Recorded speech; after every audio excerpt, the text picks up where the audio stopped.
Good evening, everyone. My name is Laura Schifrin, and I will call the meeting to order of my last meeting, the Board of Assessors. Sorry. Oh, I'm just gonna, I just want to look at the agenda. I thought I had printed it out. I just, please forgive me, everyone. I'm starting again.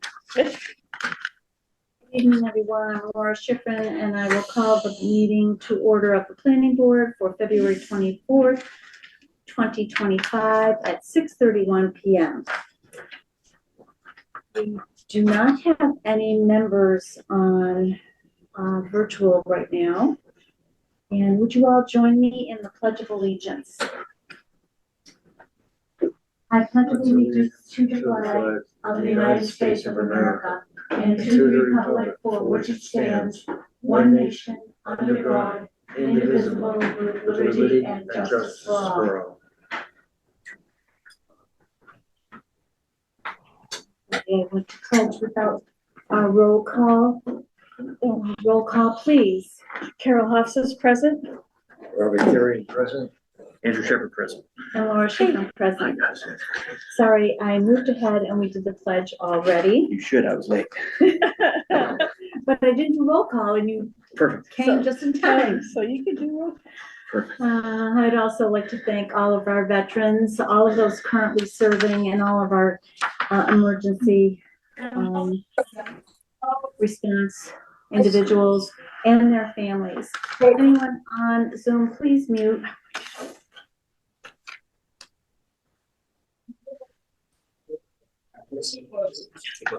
The meeting is being recorded and uploaded to the Town of Townsend YouTube channel. Is anyone else recording? Seeing none. 1.4. Approval discussion of the meeting minutes for December 9th, 2024 and February 10th, 2025. Would you like to take them individually or together? We all set to do it together. Together's fine. Yeah. Okay. I'll make a motion to approve the meeting minutes of December 9th, 2024 and February 10th, 2025. Is there a second? Second. Okay, any discussion? No discussion. No changes. Okay, we've all reviewed them. They were online. Thank you, Beth. We'll take a vote. All in favor? Aye. Aye. Okay, we do not have any members virtually. Lance is absent with notice. So we are 2 minutes before. I think I can start our 6:35, right?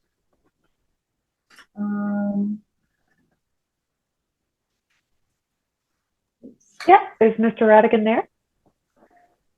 Is Mr. Radigan there? I don't. Is he going to be online? He's supposed to come in person, so he may be in traffic. No, he's not. Yeah, so he did say he might be a little bit later. So if you don't see him in person, then he's probably going to be a few minutes late. Okay, I met Colby today, right? Sorry. Colby was actually just on, but now he's off. He's the conservation agent. He is, yeah. I met him this afternoon. There he is. And let's see.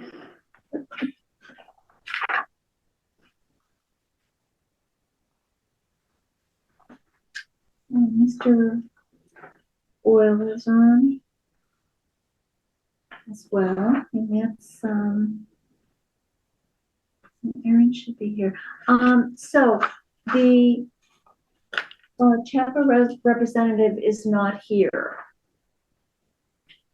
You have him at 6:35, and he did confirm with you, right? Yep, I spoke with him at like 4:30. So yeah. Okay. And I'm checking my email. I don't see anything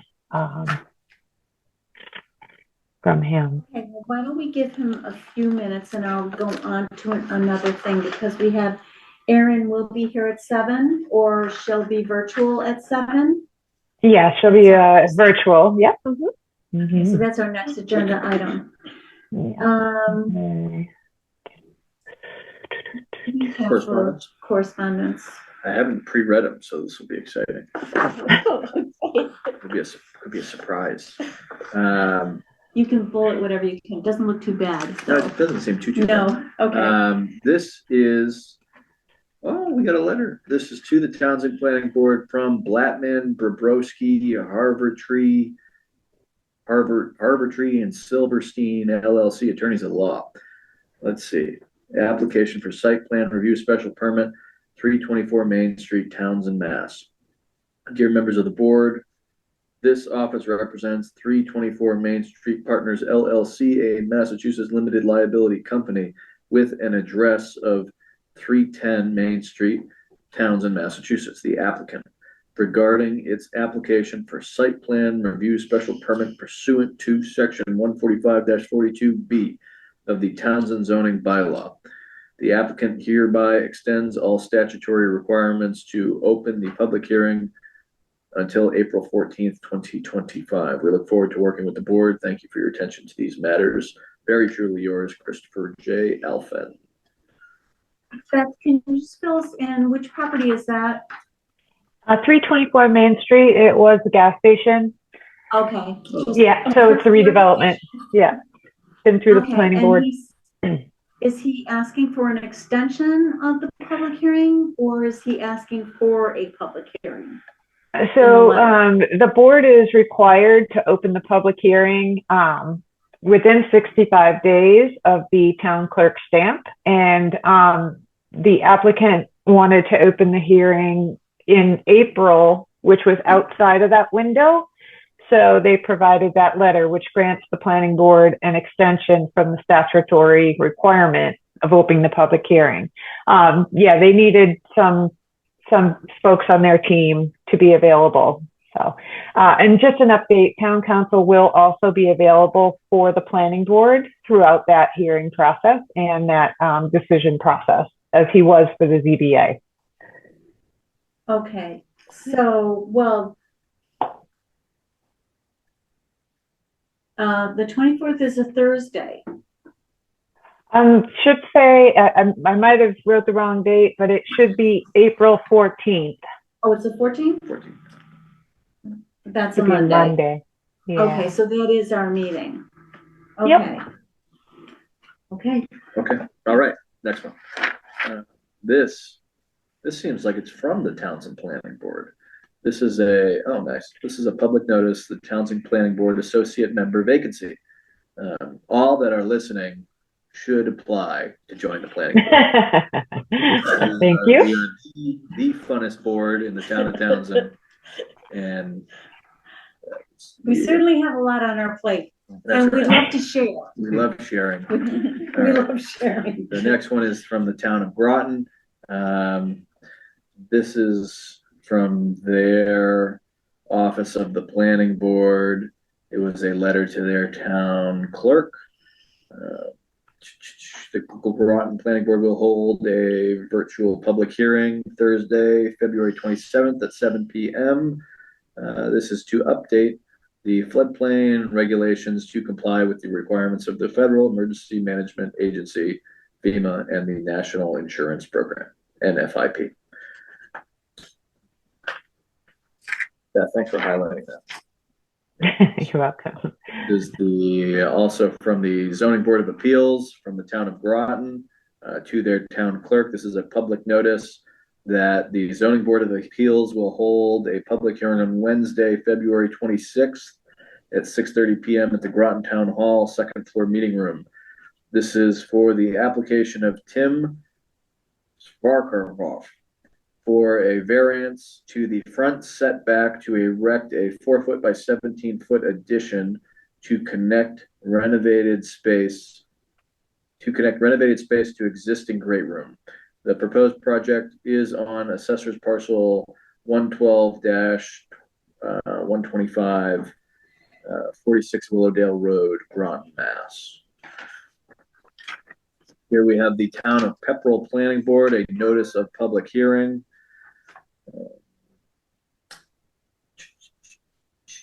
The public hearing will be held on March 17th, 2025 at 6:30 p.m. regarding an application submitted by Maple Leaf Village LLC requesting a special permit, major site plan review, and a land disturbance permit for the expansion of the existing Maple Leaf Village, a 55 and older retirement age community. The proposed work includes the construction of 26 new manufactured home units supporting access driveway and utilities. The subject property is located at 6 Mason Street, is the ownership of Maple Leaf Village LLC, and is shown on tax map 20 as parcel 100-1. The applicant requests waivers from the Town of Pepperell bylaws. There's specific numbers, but it's their subdivision rule, planning board rules, and a portion of their stormwater management regulations. There's a plan there. Yeah, that there is. I'll pass it around. How many did you say? I believe 26? 26, I think you said. Yeah. That's quite a, it must be in addition to what's already there. There must be. And I don't think Pepperell's an MBTA. Mason, okay. No, they're not. It isn't, and I believe they may have public water, public sewer there. Oh, really? Pepperell does have some, Oh, it does have Yeah. some. Oh. Yes. and Mason is near The Mason Street. Mason Street. Um, It's off of, 113. 113. Mason Street's off of 113. Yeah. We have sewer and water, public sewer, public water. Okay. So Wow. there's the difference. Okay. That's good for them. Yeah. Great So the project. final, Increases their tax base to pay for the schools. that it does. Mhm. This is the final one from the Town of Pepperell Board of Appeals. Notice of public hearing. They will hold a public hearing regarding an application submitted by Matthew J. Steele requesting a special permit to allow a change of a non-conforming use to convert the existing single-family dwelling into a two-family dwelling. The subject property is located in the industrial zoning district at 1A Chapel Place, Pepperell, Mass. Shown on tax map 23 as parcel 106-0. The public hearing will be held March 12th at 7:05 p.m. As a remote option. That's all. Thank you. Okay, Beth, how about if we go to administrative report 4.1? Okay. I left a copy on the table if you want to review it later, but as far as applications / anticipated applications, as Andrew just mentioned, we have 324 Main Street. The planning board has an application under review. It's for site plan review special permit. They're also planning on filing the stormwater management permit. I'm kind of waiting on that. Apparently they weren't aware that that was also required, but we're getting that from them soon. So that hearing is scheduled April 14th. And does the board want a site visit? I mean, it's right off of the I can arrange a site visit if you'd like. It's Before up to the you. 14th? Yeah. 14th. Everybody okay with that? I mean, you can drive by and pretty much see everything from the road, but you can walk behind too, I guess, if you want. You looked at it all? Well, I just drive by. Drive by it all the Yeah. time. Yeah. Oh, Yeah, I know. Yeah. Yes, Yeah. Used to be. used to be. Years Yeah. I mean, the Oh, pumps yeah. are still there or whatever. Yeah. Yeah. Was it Yeah. gonna do that? Maybe How gas much? station. Oh. Yeah, but Yeah. they're gonna expand it.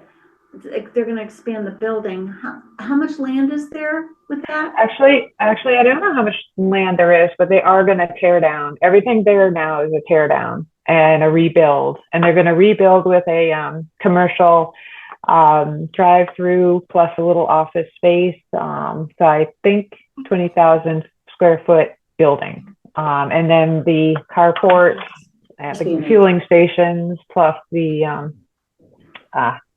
canopy for the fueling station. So yeah, I'll send you guys the application packet so you can look over the site plan. But yeah, Sounds exciting. yeah, it's great. It's a great project. Better than having something not there at all and an eyesore. It's an eyesore, yes, it has. Yeah. Well, we all agree it's an eyesore, so we must. Right? Okay, so that's that. So site visits and compliance, I have nothing at this time. We don't need a site visit. Okay, the board agrees that we do not need a formal site visit. Okay, thank you. Fine. Okay, good. All right, so under miscellaneous, the land use department is soon to be in transition again due to 2 upcoming vacant staff positions. 1, the land use coordinator, and 2, the grant administrator. Number 2, the new floodplain maps in the Nashua watershed, that project is ongoing. Staff are working and amending the floodplain district bylaw, and that is slated for spring town meeting. And the public hearing notice that Mr. Shepherd just read from Groton, I just want to put it in as an FYI. They are basically presenting their amendments for the same reasons that Townsend will be doing. So if you want to tune in, he said there was a public link. I'll take a look, and just see how they're doing it. I know their bylaws set up a little differently, but I'll just chime in and, watch a little bit. Anyway, the amendments to 145, 54.1, age restricted development. Article 19 at fall town meeting was left dangling.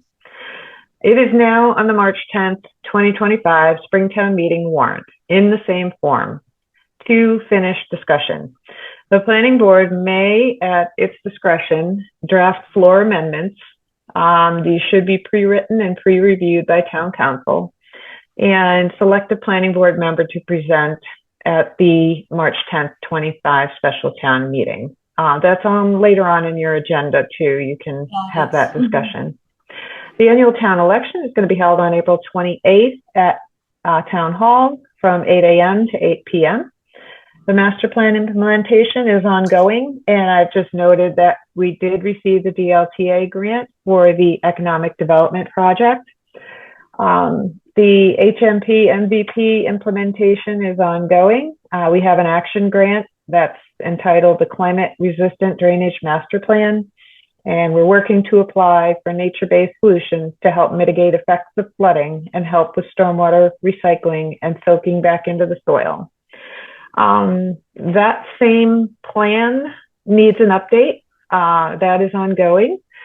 And the outgoing land use coordinator will look at laying a plan for funding sources for this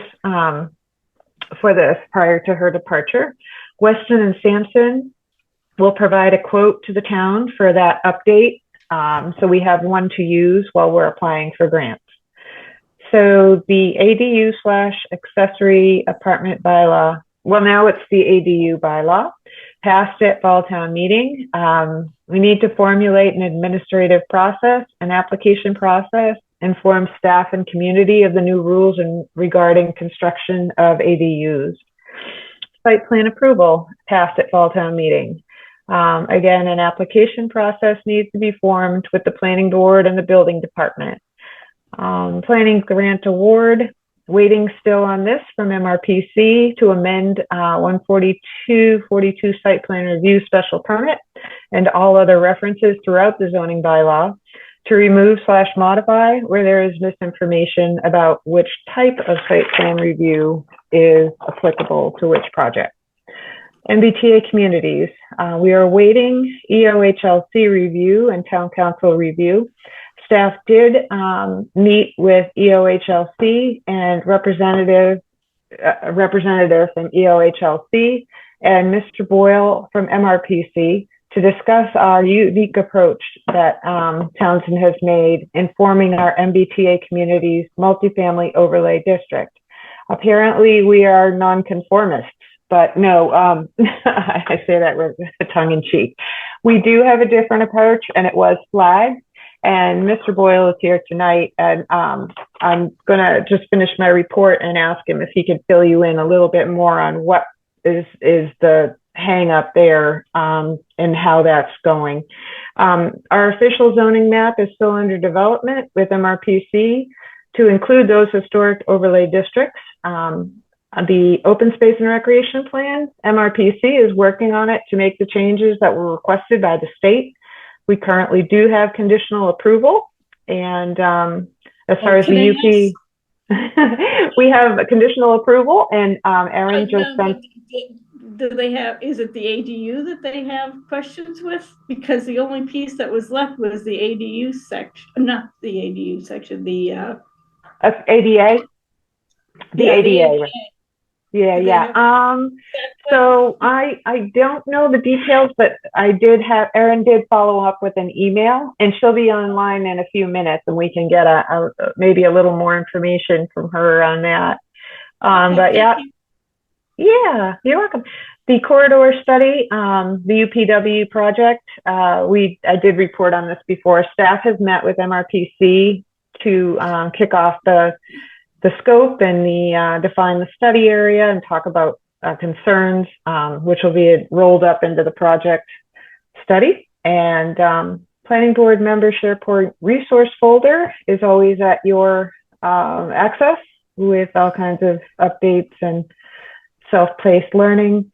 The Townsend-Fitchburg commuter shuttle. All service is still on demand only. Riders can book a day in advance of pickup from both shuttle stops, Town Hall or Fitchburg Intermodal, and the flyers on the website.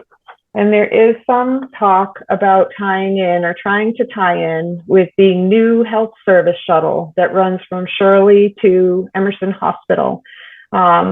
And again, that's still in planning stages, but we're going to try to tie Townsend into that. So, Townsend will go to Shirley or Air and then on to Emerson and have some sort of a loop. So we could do outpatient and medical visits.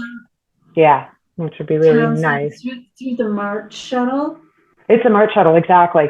Yeah. And it's already starting February 20 today. But it doesn't include Townsend at this point. It's just Shirley, Air, and one other town. I'm sorry, I can't remember, but I think we're trying to get Townsend. It started today. We have a March shuttle that's on schedule or on call or demand, however you want to put it. Are they going to use the same shuttle to try to do that?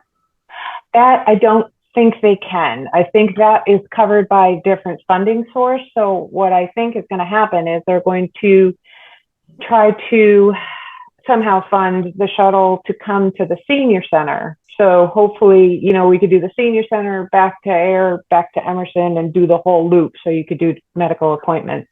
And that would be primarily the best spot, the library senior center. So I haven't heard about whether it's funded or not, but I did hear it was being planned or studied. So hopefully that'll come to you soon.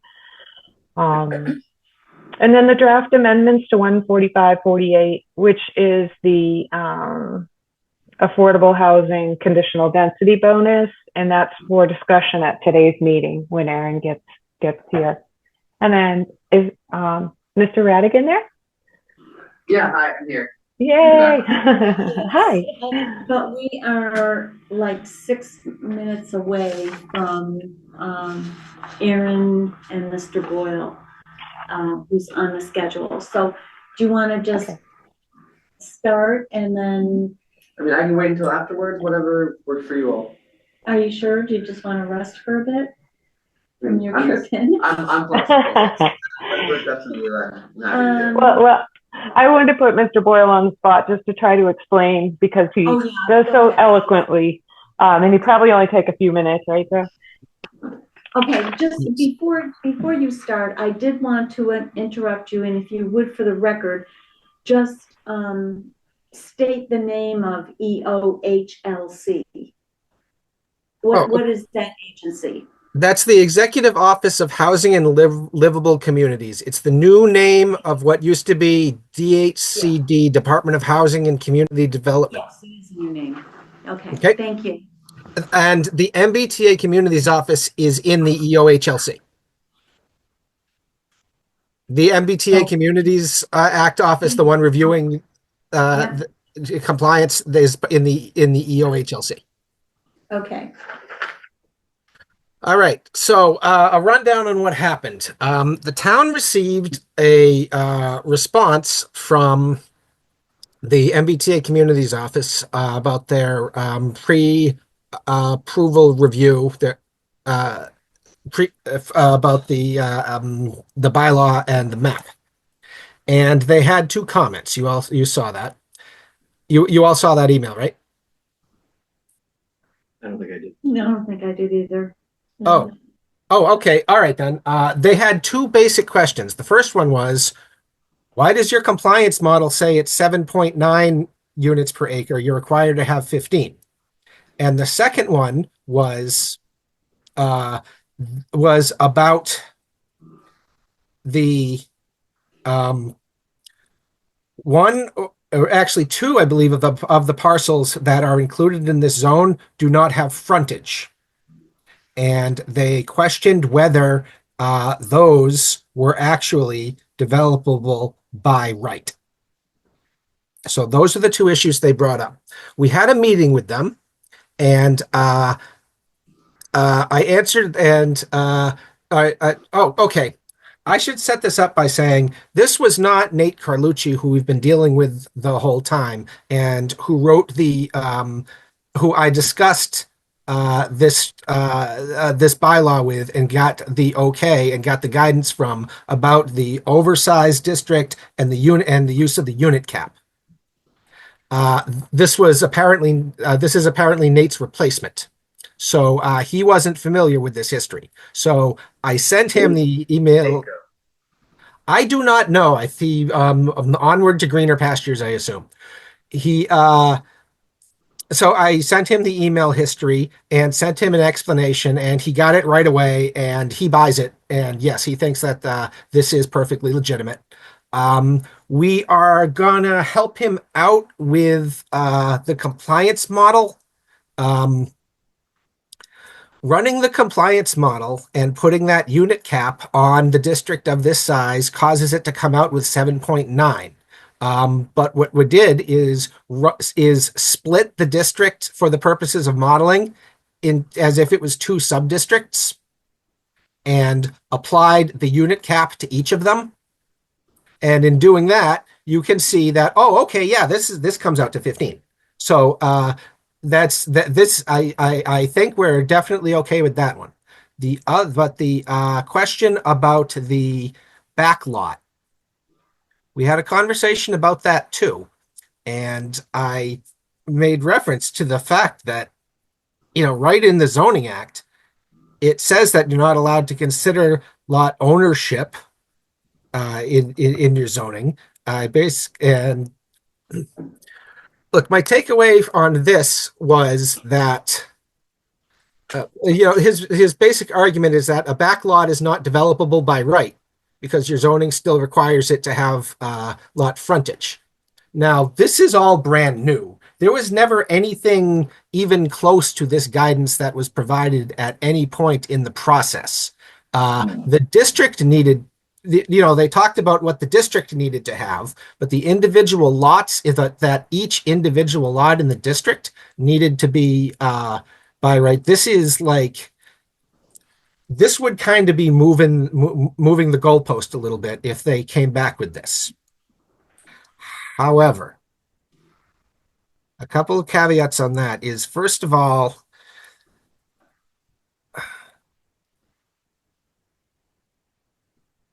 he mentioned over the course of this meeting a couple of times that these instructions were coming from above.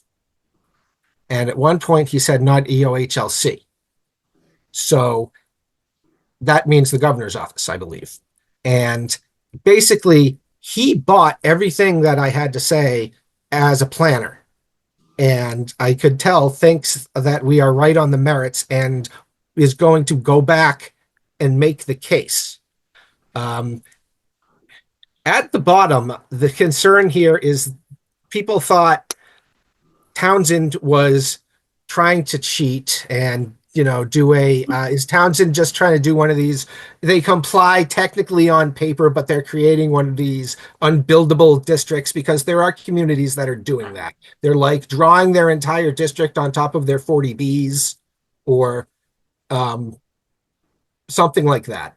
And there was clearly some concern that, oh, is that what Townsend's trying to do here? And he came away from that meeting confident. Not only no, Townsend isn't trying to cheat here, but actually Townsend is going above and beyond and is creating a district that is better and more buildable than they're required to. I talked about the idea of the allowing of the small lot single and two families and the spreading out of development on the site to take advantage of the and to take advantage / make up for the difficult terrain, and how it actually has the potential to create the mixed residential neighborhood with the different types of residential: large lot single family, small lot single family, two family, small multifamily, and large multifamily, all in one neighborhood. And he seemed genuinely excited on the merits of that and seems to be on our side. But right now we're in a position where we are waiting to hear back from them. He's got to go back and make the case. But the most important, what seemed to me like the most important question that he needed to go back with was, is Townsend trying to pull a fast one here? And he's going to be able to go back and say, no, they're not trying to pull a fast one here. This is actually a really good plan. We'll have to see what the non-planners above him come back with, but I'm afraid that's where we are. Okay. I also made the point to him that we could solve this problem very easily by adopting a much smaller district that's only barely the size that it needs, with lots that have the frontage, and it will be a much less buildable district, and they will get a lot fewer units out of it, and we wouldn't even be having this argument. And but it would be contrary. Do they really want to do that? And he seemed to take that argument, find that argument very, very convincing. So I think that yes, you are the pioneers here and showing the way, and I think they're going to come back with laudatory feedback, but we'll have to see. Okay, thank you very much, Mr. Doyle. Now we are past 7 and Aaron is here. So I'd like to hand it over to Aaron.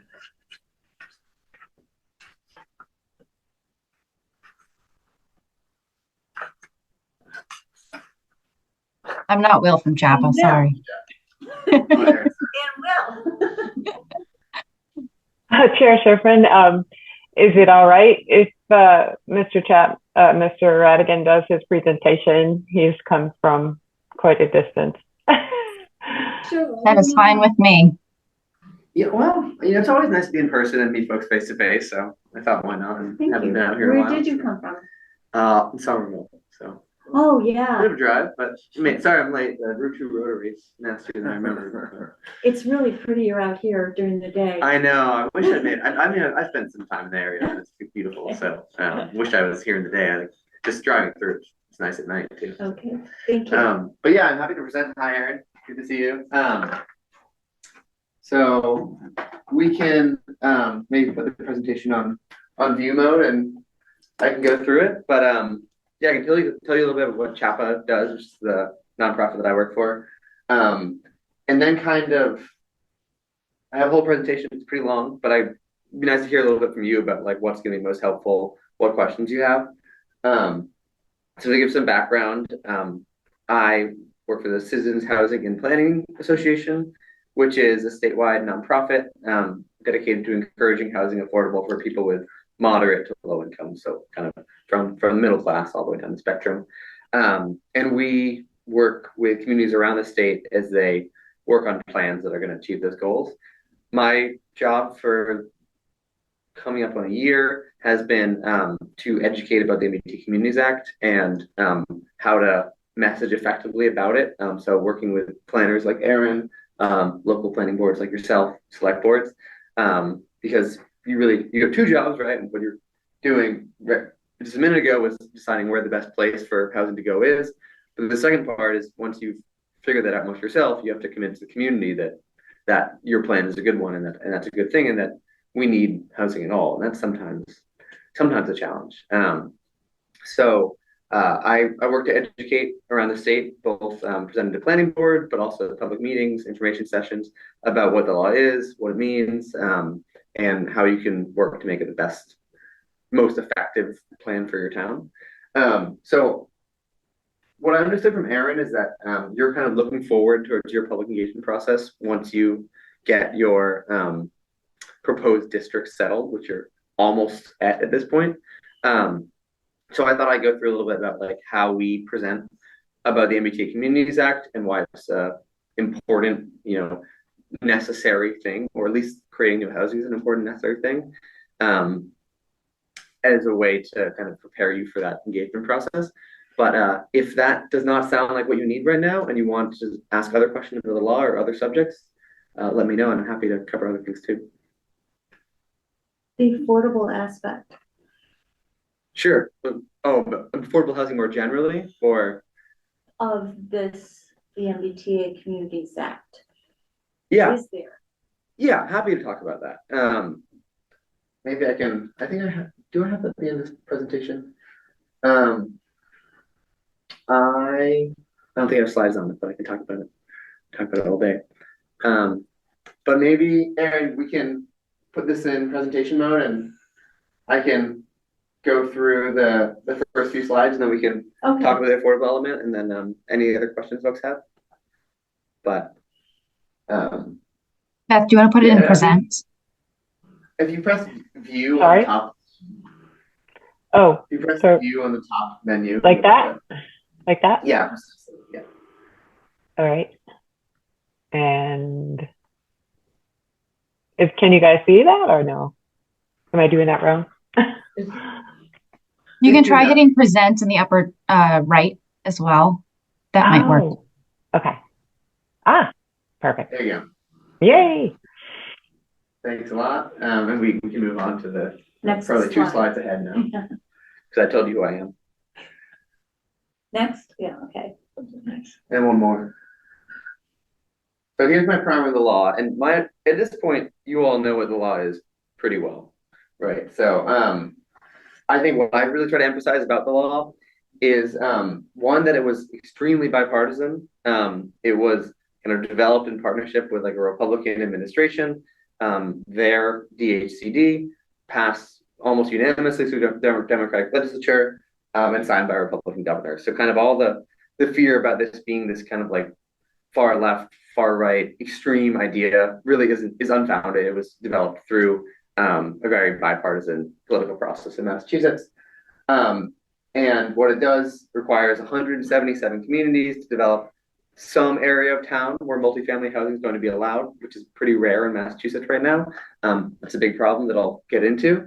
And I think what's unique about it, as opposed to zoning reforms that many other states are trying right now, where they're just kind of changing the zoning statewide, Massachusetts has decided to kind of respect our history of local control and allow communities to have the option to go through this process of deciding where it makes the most sense. And that's something I really try to emphasize. Folks worried about government overreach. Many other states are doing this in a much more kind of direct, prescriptive way. Massachusetts wants to allow towns to go through the process themselves.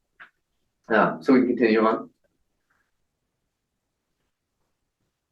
So why was this passed? I think this is really important to answer. It's called the MBTA Communities Act. Folks think this is all about transit, but really it's about making housing more affordable in Massachusetts. Early versions of this bill were looking at applying a statewide option for all communities to allow some multifamily housing. And through the political process, it got whittled down to this point where we're at today, where communities along the MBTA or next to it, like Townsend, are encouraged to build more housing because that's where the most demand is. Also, it makes sense for a lot of reasons to try to put housing at least close to transit and close to jobs. We can keep moving. Like, Sorry, Beth, I wish I could just click it myself. I don't want to so, keep saying next slide. Yeah, go ahead. Yeah. so I understand the relationship with MBTA and high density housing, Sure. but I don't understand why all of this isn't funded and focused on the communities that already have train stops directly there. Yeah. Like we're so remote from it that it really doesn't offer a big advantage for anybody in our community. And so my question is, how do we, as a more rural area, get caught into this whole process? Because it would seem far more appropriate that the urban centers or the more densely areas where the transit already is would be the ones that probably need more housing than we do. Yeah, and you make a good point, right? And I think that's kind of one of the reasons I wish it wasn't just called the MBTA Communities Act, because although citing housing near transit is a part of it, the reason at the end of the day why the law was conceived was not to make our transit system stronger. It was to solve a housing shortage. And that's something that, I mean, I'll talk about why housing prices are so high in Massachusetts. You see like Townsend, 84% since 2016 increase in housing prices. Massachusetts, 73%. At the end of the day, that's because we have not been building at a fast rate. We're building at a very, very slow rate. You know, and that's a problem near transit in Newton, Arlington, Milton, but also it's a problem everywhere. And I think some more rural communities further west in the state recognize this issue as well. But the kind of the way the law was hashed out in the legislature, they ended up focusing on the MBTA because focusing on places that are closer to transit, at least in our towns, is not exactly well served by transit. I totally understand that. For environmental reasons, for traffic reduction reasons, those are better places. But at the end of the day, like we need housing everywhere in the state. And Townsend's requirements, are kind of proportionate to how much transit access it has.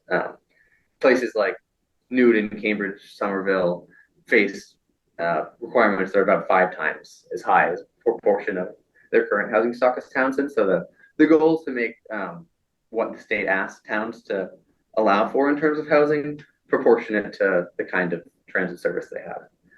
So you live in Somerville. How many homes are being required in Somerville? Somerville, I mean, it's a lot. It's so Townsend is required to zone for 5% of their current housing stock, create like theoretical capacity so that the housing stock could grow by 5%. In rapid transit communities like Somerville, that's 25%. So, and yeah, right. In Somerville, we've around 80,000 people, something like 25,000 housing units. So that comes out to like 5,000 more homes. So we have public water, public sewer. Of course, right? And that's why it's so much higher among other reasons. Yeah. And we have well water and septic systems. The septic system. Of course, yeah, right. And those are challenges, no doubt about it. And expensive. Right. And so that adds to the cost of housing in those areas where you don't have the public services. Yeah, of course. And of course, the community of Townsend isn't obligated to provide sewer and water to developments that are in areas used for multifamily housing. That's at the expense of the developer. So it's probably going to be harder to build in Townsend's zone, no matter what you do, than it will be in somewhere with public water and sewer. But kind of your job as planning for the community isn't to pay for all those services for the developer. You create the conditions, and hopefully someone will come in and will make it financially feasible to create some housing, which we've seen at a slower pace, but it certainly is possible. And I have some more slides on water and sewer later. I'm just upset. If we go to the next town to Ashby, they don't have the burden we have. And they do in one section.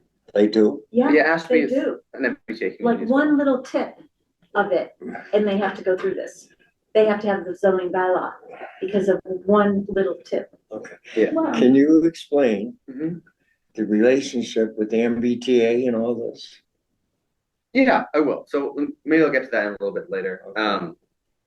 I think the short answer is like the law was not written by the MBTA.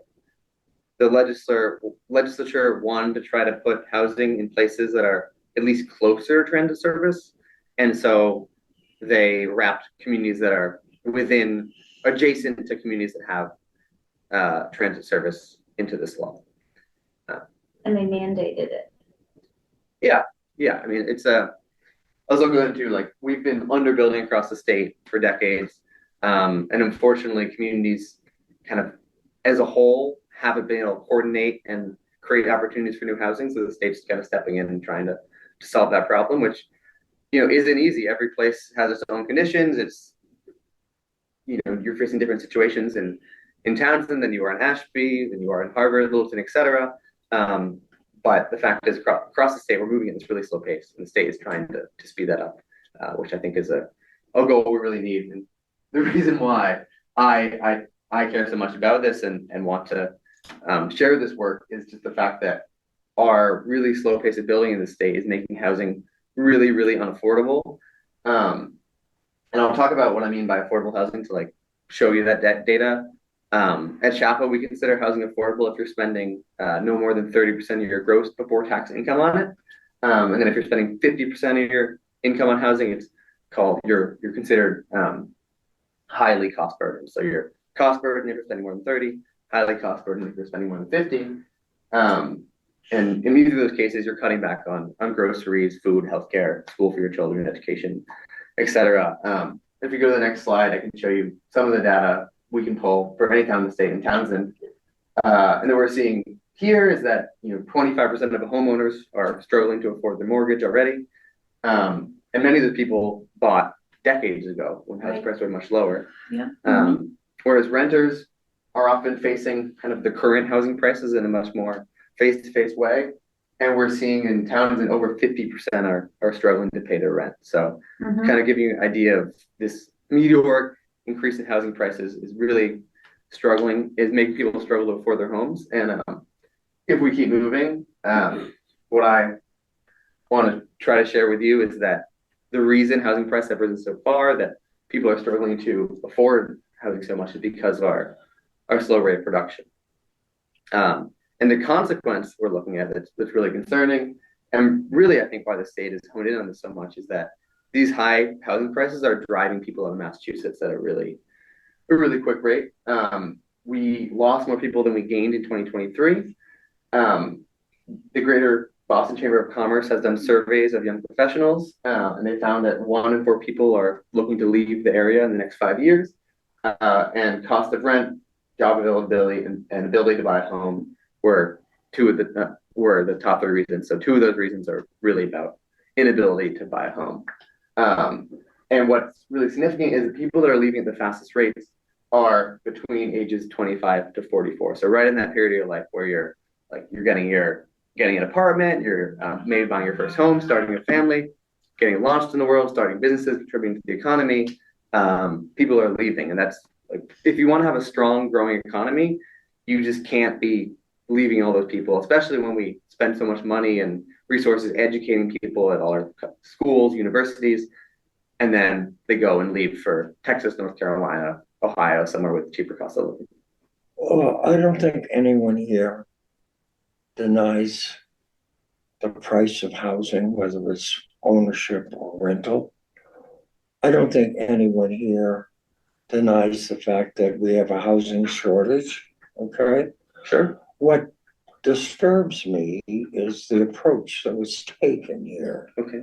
So and I'm a member of a planners group in Massachusetts, and if you look at cities like Fitchburg and Leominster,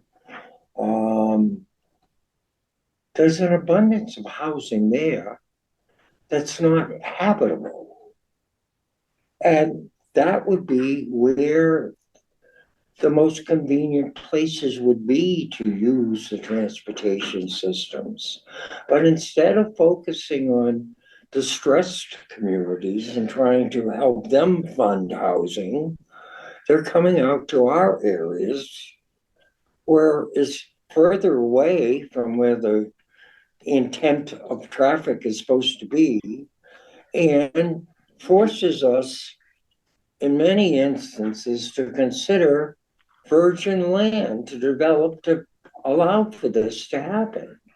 And so I don't think anybody's challenging the purpose and the reason here, but it would seem to me it would be beneficial to focus on existing urban areas and focusing there, that's most beneficial, not only to the towns that are in financial distress on those areas, but also to the housing that's already there, that's just not being, it's vacant and in disrepair.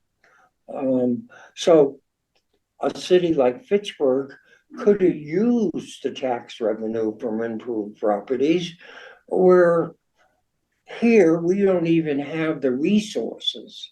The city of Fitchburg has sewer, water, better equipped and life safety equipment and facilities than we are here. So I think it's just misguided on where it really should happen. And the other factor here is that all of this is nobody's looking at the housing cost of building, construction, and technologies. They're just coming to communities to help subsidize it all. And it's at our expense and our expense of choice of where we want to live and the kind of environment we want to live in. And so that's what angers many people in this community. And then to have it as a mandate where we didn't even know it was coming. So the whole process was not a palatable one at all. And so I'm speaking for what you should expect when we present this stuff. Sure. Right. And I mean, you raised a lot of good points there, I think. And I think I can kind of I can answer a lot of those questions in ways that maybe will help you explain this in the future. I think the Fitchburg one, talking about vacant, underutilized properties. First thing, Fitchburg, Leominster, all of our kind of gateway cities that are post-industrial are included in this law with higher requirements, with 3 times higher requirements. Leominster is building Yeah, a lot. but it all could be achieved right in those same communities. That's the thing, right? So let's see. If we go probably 2 or 3 slides forward, sorry, I don't have control. The fact is, it's not either or for meeting our housing needs. It's really, we can go one back actually. It's really both and, because the hole we're in terms of housing production is really hard to overstate. The latest economic analysis that was done said Massachusetts is 222,000 homes short of what we would need to even stabilize prices where they are right now. For context, the MBTA Communities Act, if every community goes through this, projections say this will lead to about 40,000 homes.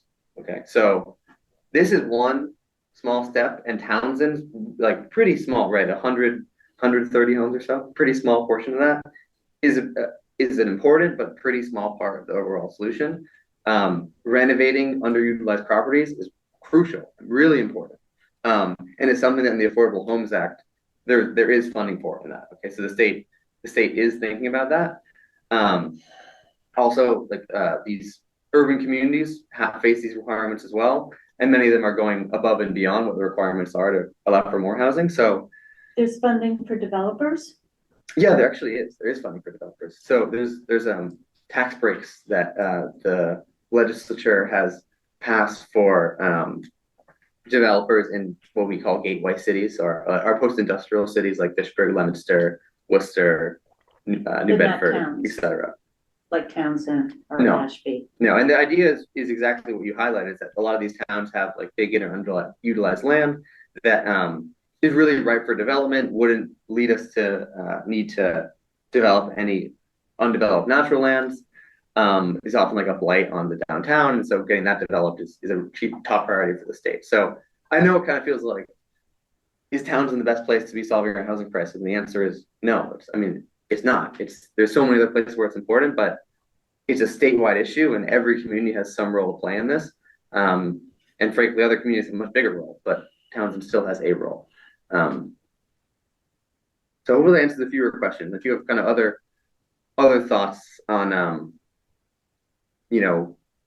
what else the state could be doing that's besides this, I'd love to hear those, because in many cases, those are things that are in the pipeline right now. A lot of the other things people think the state should be doing. I mean, the administration is like really full gas on this right now, and I think they'll be coming up with a lot more in the years to come. So it's not as if this is the end all be all, and that we're expecting Townsend to solve this crisis for the whole state.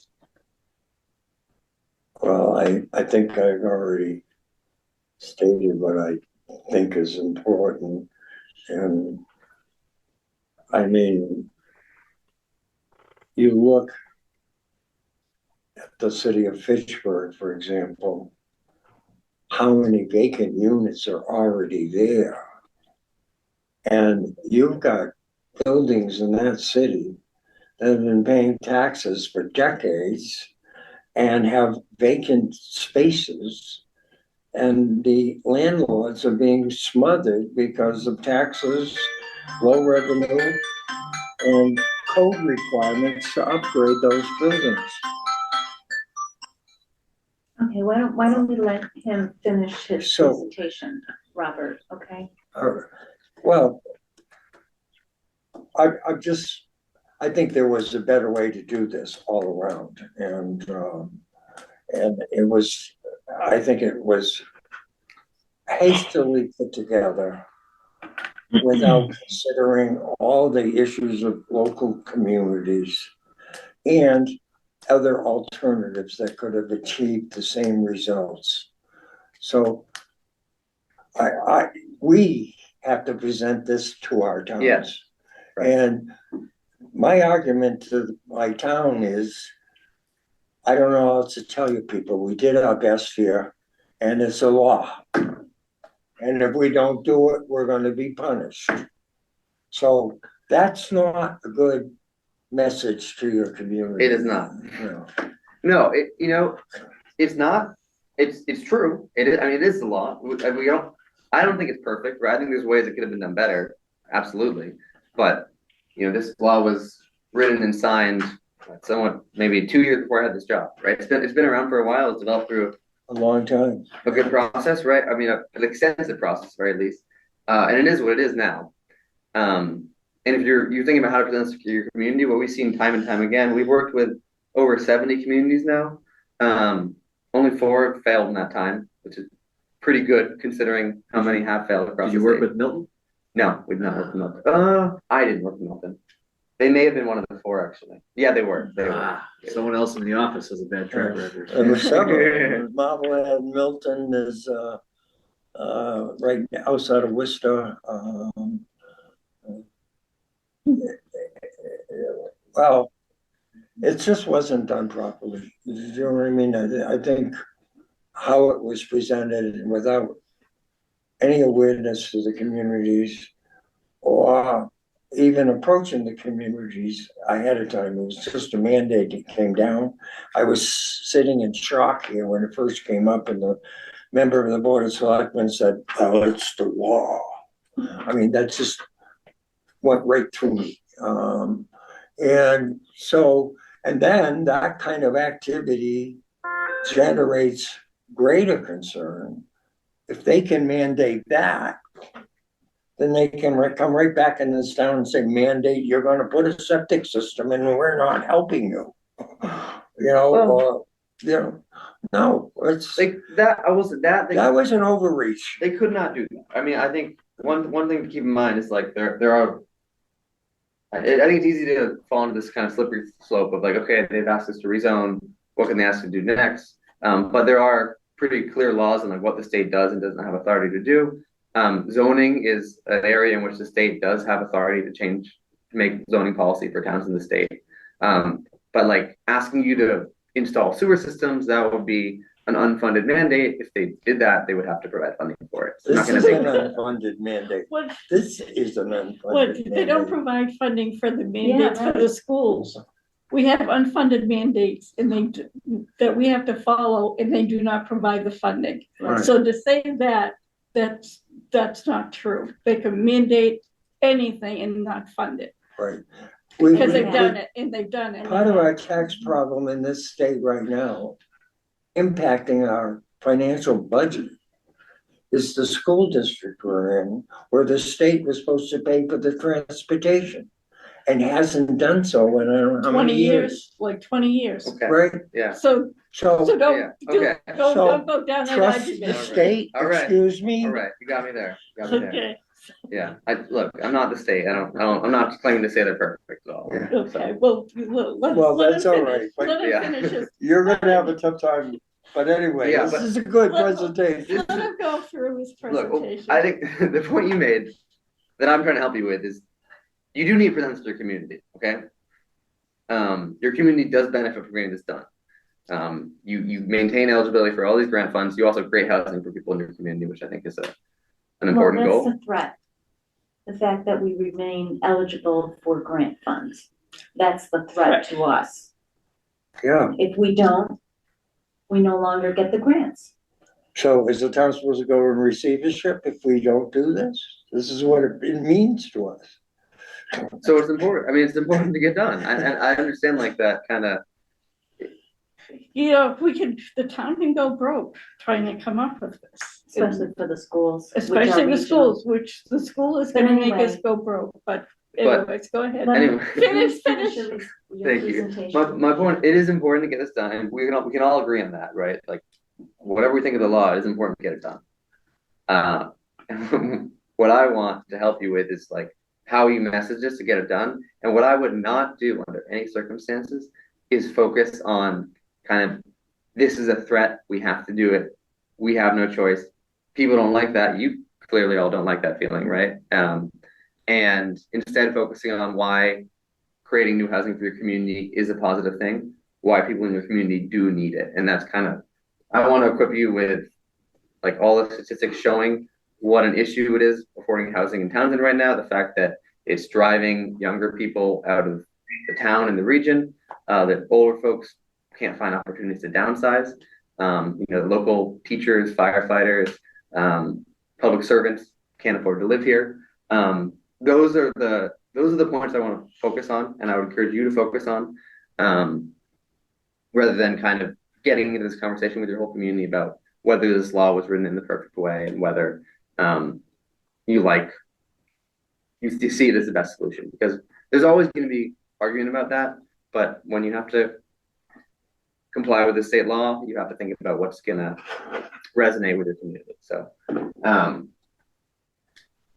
So yeah, I'll get back into some of those talking points. Okay. Anyway, so something I'll emphasize to you. Let's see. Anyway, we'll go back one slide. That should get me back on track, Aaron or Beth. Okay, so the reason this is focusing on zoning reform is the fact that we're not building. Right around the 1980s, we used to be able to we had pretty permissive zoning across Massachusetts. Multifamily housing was allowed in at least a portion of most communities. Right around the 70s to 80s, there was this process called the Big Down Zone, where communities across the state adopted these really restrictive zoning policies that made it illegal or impossible to build anything than a single family home on large lots, sometimes 1 or 2 acres, like you have in a lot of And that's towns. what happened in Townsend. Right, and what you saw is that we were building a whole lot of housing, both single family and multifamily, through the 80s, and in the 90s, that almost chopped in half. And significantly, we built almost no multifamily housing, which is just naturally, if you're buying market rate housing, tends to be cheaper and more affordable than single family housing. And that hasn't gotten much better in the last 30 years since then. So at first, that didn't cause big problems. We had been building for years. We still had enough housing. Kind of saw like the gentle appreciation. People were happy with that. But then what we're really seeing right now is the effect of 30 years of underbuilding, especially multifamily housing. And that's why it's so important to try to add the supply across the state. It's like any other product, supply and demand. When you don't have enough of something, the price goes up. And when you don't have enough of something that should be cheaper, like multifamily housing, you end up with no cheap options at all. And that's where we're at. So moving on, the question of why we were not building more housing. CHAPA works kind of as a convener for people in the housing industry. We convene a lot of forums for people in government, people in development, and nonprofits. And over what we hear is why it's hard to build in Massachusetts. It's still the zoning. It's still that we just provide so few places where it's allowable or legal to build new housing that isn't a big house on a 1 or 2 acre lot. And that is never going to be affordable for someone with a middle income in this point in time. Also, too, they keep changing the building codes and adding more and more stuff to the building. That's a great point. Absolutely. My son is a general contractor, and it gets more and more expensive to do any kind of additions or buildings. So the state keeps adding to the building code, which drives up the cost to developers. So developers only want to build mini mansions where they can get their money back. They don't get money. They don't make money. They could lose money by building affordable housing. So the state is part of the problem when they keep adding to the building code and making it harder and harder and more expensive for developers. I don't disagree with you one bit, okay? I'm 100% on board with you there. Like, so zoning is regulation, right? It is regulation what you can build. Building code is regulation of how you build. Those are both issues, no doubt. No, I do not disagree. And one's done by the state. So the state is causing a lot of this problem.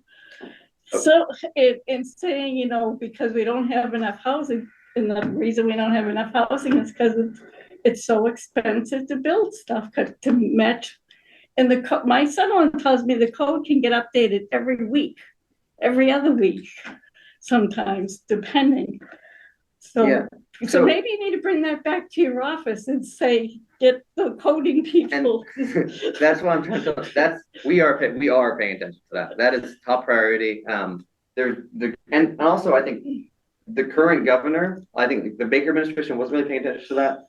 Current administration is really focused on that. There's just a commission that was appointed called the Commission on Unlocking Housing Production, looking at ways we could slash regulations that are making it so difficult to build. And a lot of those recommendations are about ways to simplify and streamline the building code. So that is important. That said, kind of before you can build cheaper, you need more places to build, right? And so that's why talking to all these developers, what they told us is that the first barrier is zoning. And then there's all these other barriers, right? There's like the cost of materials, the cost of labor, the building codes that are overly complex, that regulate what kind of buildings you can build that make them more expensive. All problems too, but they're all downstream of just the fact that there are very few sites where you're allowed to build. It goes on. There's a whole chapter of things that impact costs on buildings, and most of them from regulatory standards and requirements. What a developer has to invest even trying to plan a project, the time it takes to plan it, and then, in the meantime, they make legislation against fossil fuels. So now you have a limited competition on buying electric appliances or whatever. So it doesn't make it for a free enterprise where you can reduce costs by buying a gas range because it's cheaper than an electric. You know what I mean? It's that kind of, it's just, it's hypocritical. On one hand, I'm sorry. Totally. I'm done. We're going, but like, I agree with you. I actually don't think we're on different sides of this issue. Okay, it might feel like we are, but everything you're saying about building codes, I'm in complete agreement with. But I mean, this is not coming from a vacuum. The zoning issue is coming from people who work in development saying this is their biggest barrier, right? We're not making this up out of thin air. Oh, you're not making it up. Yeah. We all have been in it longer than a year, Yes. so we understand everything Yeah, you're we saying. spent and a we have lot of really time hard on this. sell. An Yeah. enormous amount of time on Right. this. And we looked at all different alternatives where we could deliver this. And every time when we had a reasonable, practical, sensible approach, they said, no, we don't want that. You can't break it up over town. It all has to be concentrated in one area. And I'm like, why? Why? We have distressed properties that would probably contribute a whole lot here, but that can't be included. So that kind of blindness There's no comment. is frustrating Mhm. because we looked at different scenarios that would have been wholesome for our town. But with all these, reviews and, oh no, not there, we don't like that, we don't like this. We ended up ultimately with two final places to even consider that would do this. And you know what? They were the best parcels of land in the entire town. Our best real estate. That's what was frustrating. I mean, we tried hard. You know what I mean? I'm really upset about it because there's absolutely no latitude. And I have somebody that doesn't understand anything about social order or, relationships of things, just sitting there absolutely ignoring the whole thought process on it and just making a mandate no, without any excuses or reasons, justification. That's what's upsetting. Speaking of the EOHLC, looking at your proposals. Yeah. Okay. Yeah, I mean, really, we worked hard on this. almost 2 years now. Yeah. So since, would Anyway, you finish, please? Yeah, I'm sorry. This is we just want to get this done. I know you do, okay? And I like I'm trying to help you, okay? And And you have a long ride home too. I do, okay. But so I would suggest emphasize there's a reason for doing this. Zoning has been proven to be a barrier. We're trying to relax zoning standards. It's giving property owners more options with what they can build in their properties. It's not eminent domain, et cetera, which I can talk a lot more about. I think you all know what zoning is. So maybe we can get to some more like the common concerns you're going to hear from residents and how to address those. So we can advance like 2 or 3 slides. We'll move on. I got to that. Okay. Let's keep it. We'll move on because I know we've been here a while already. Good. We'll keep moving. I have way too many slides here. This one? And I'll include this because I think this is something I suggest you include. And I know you're pretty settled on district, but one thing I try to emphasize in every presentation about this issue is what kind of housing we're shooting for here. I think when people hear high density housing, they think of this one. They think of like this big, massive complex. But the reality is what this law is trying to do is legalize everything between the single family homes we have now and the big, massive complex. So everything from duplexes, triple deckers, cottage courts, townhouses. And those types of housing are often kind of a lot less threatening and to people than these giant apartment blocks. Those can really fit into your community in a way that doesn't feel out of place. And I think showing local examples, and we can move to the next slide, can help illustrate that really well. This is something I do in every presentation is I will find examples of existing housing in a community that already are 15 units per acre. So I just found 2 that are like pretty much right next door to us right now. 438 Main Street, 3-unit property, 0.2 acres, exactly 15 units per acre. looks like a pretty traditional. All right, New so England. look at that illustration you have right there. Okay, That's exactly what we wanted to do when we started. okay, Taking properties like that and add them up for the total without disturbing the whole character of an area of town. And so these are great illustrations. That's what we were trying to do when we Okay. started. And we were going to have it in different portions of town. So it wouldn't be this big bomb in one section of town. You know, and mid-rise buildings, okay, but in this town, we may not even need mid-rise buildings if we can do something like Yeah, that. yeah. But that was told no. but well, look, I'm not gonna argue with what the state should or shouldn't have told you, because that's Right.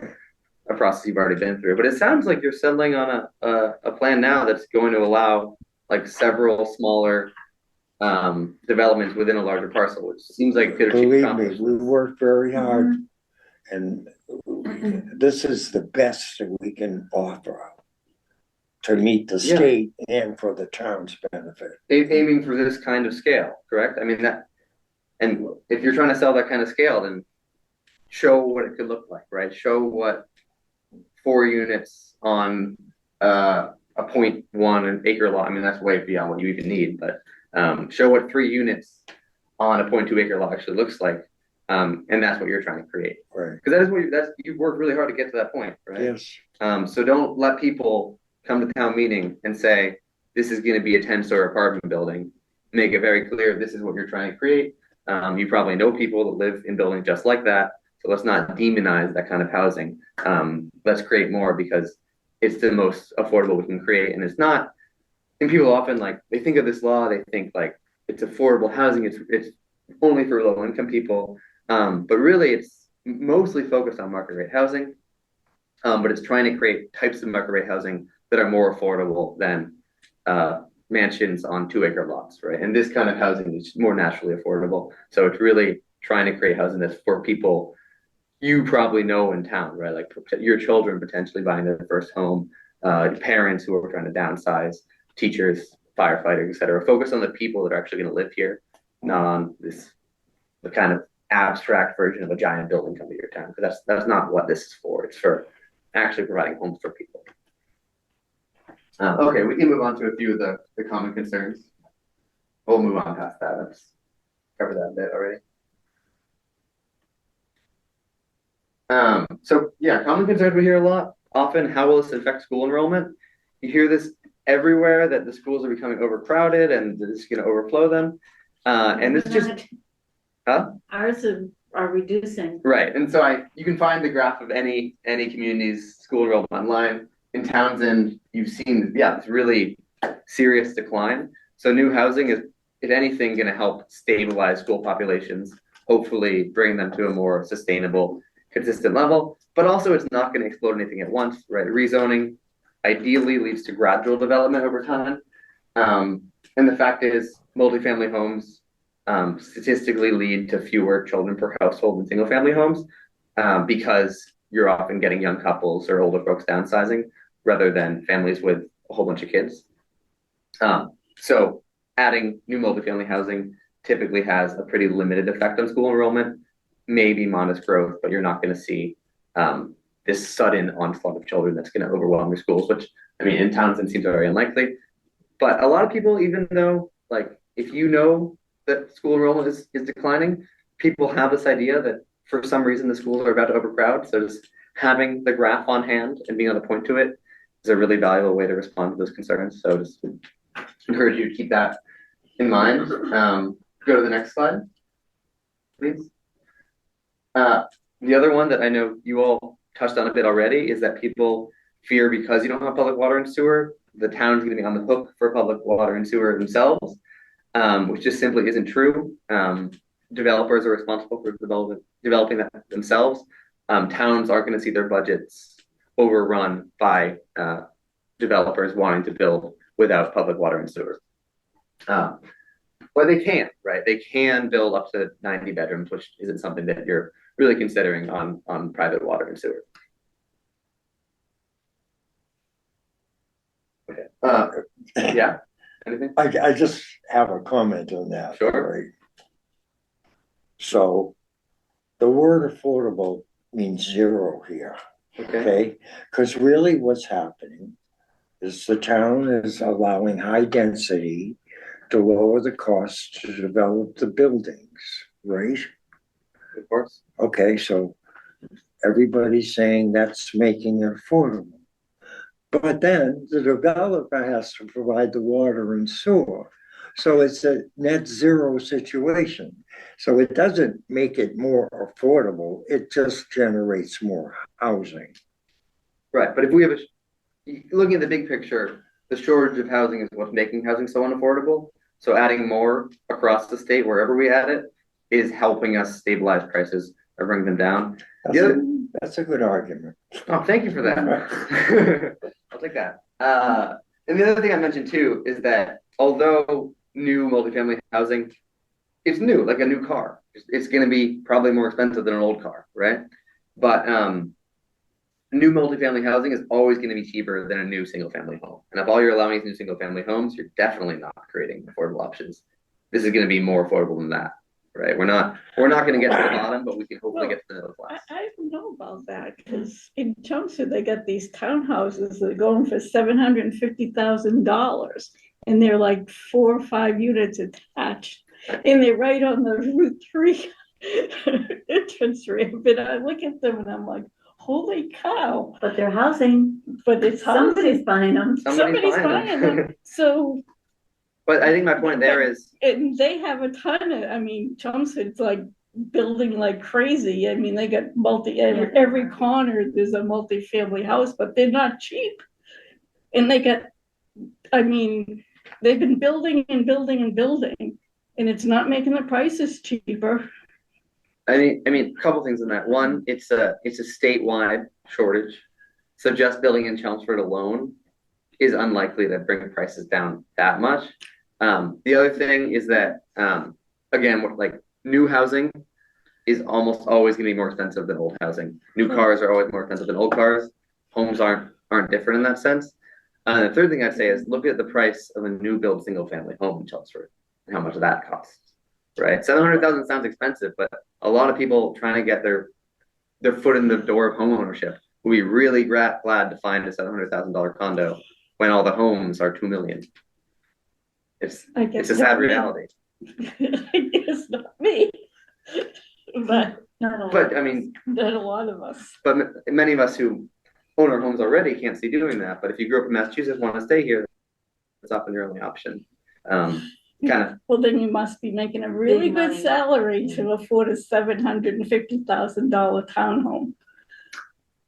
Yeah, I mean, but still not enough to buy a single family home, right? Like we have a big problem here, and it takes a long time to fix it. I mean, I guess look, I'm young. I want to buy a house someday, and $700,000 condo is not in reach, but how am I ever going to get a home unless we build more of those? You know, unless we create more supply. Well, how are we going to bring those prices down? Buy a dump, fix it up. But look at the price on dumps too, right? Well, but it's not $700,000. I know. Either. You make good points, and you'll hear that from your audience. So one way I'd respond to that is, I think the new car, used car metaphor is pretty good. Dumps right now are really expensive. And you can think if we stopped making new cars, how expensive old cars would probably get. And so if we stopped building new condos, those old rundown houses would just keep getting more and more expensive. There's no option to buy anything nicer. I can go with that argument. Okay. I'll try. Look, it's kind of hard to wrap your head around, right? Like you want more affordable housing, $700,000 condos are going up. That's not more affordable housing. So what are we achieving? But if we're not building anything, everything's just getting more expensive, and that's the situation we're in right now. So we got to start chipping away. Okay, property taxes. I know I've been at this for a long time now, but a big fear folks have, I'll give the shortened version of this, is that building new housing is going to be a financial burden on communities. And there's been a fair amount of research, big study by the Massachusetts Taxpayer Foundation on what the municipal fiscal impact of new housing has been. And And we can go to the next slide. I'll give the real long and short of this. We can keep moving on. The long and short is that they found that communities that have allowed more housing development in the last 20 years or so have seen lower cost per resident for municipal services. They haven't seen property tax increases. Well, sorry, I'm trying to go on fast forward right now, but there is a pretty good study here. Would you like me to walk through it so you can use it yourselves? Well, if you have housing growth, you have a bigger tax base. So it's gonna be less per house to share that the taxes do. Yeah. We all know that, but when you've restricted building through various mechanisms, the people that are left are gonna be paying more because everything goes up. The cost of everything goes up for the town. Right, so that's exactly what we're trying to avoid by allowing new housing. Are we on the same page? Mm-hmm. Okay. So, but I think it is important to show these studies, and I can get more into it if you want, because many people seem to believe that building new housing will increase their taxes, when generally speaking, it's neutral or the opposite. Right. It allows the tax burden to be spread more evenly. So, I have the study. I can get into it if you want, but I keep that as a tool in your roster. I'll send you this afterwards, because you'll probably hear that from your audience that like, this is going to raise my taxes. And that is, you never know exactly what the impact will be, but there's not strong evidence to say it'll happen. And it's probably going to have a positive impact on your local finances. Well, the presentation, I mean, we had a chance to see it before you even showed up. Okay. It's a great presentation. It's all pro this program, all right? And so you have to present something like this to even get support. But nobody's looking at the opposing arguments for all of these line items that you have. There's also another side of the story. So this isn't a wonderful thing, okay? It's a presentation in favor and supporting it, okay? But I can go through that whole list of items and give you a counter argument on so many different things. So our issue will be helping to get this approved at town meeting, which this will do a lot to help do that.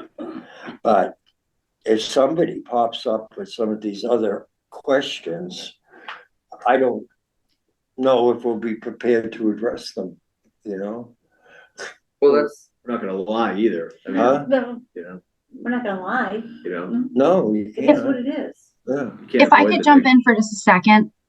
Sure, Aaron. Hi, everyone. So I worked with Will's colleague, Lily, in my past community, where the MBTA communities bylaw that we put together passed.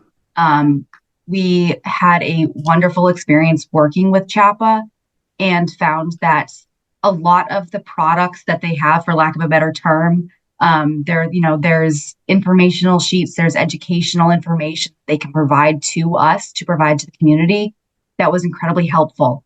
I changed it to reflect the community that I was working in, and people found it very information heavy and very useful, and it really helped to sell this, because at the end of the day, we're still working towards the same thing here, and we're all trying to get this passed at town meeting so that we can have those grant funds and that we have that opportunity for affordable housing.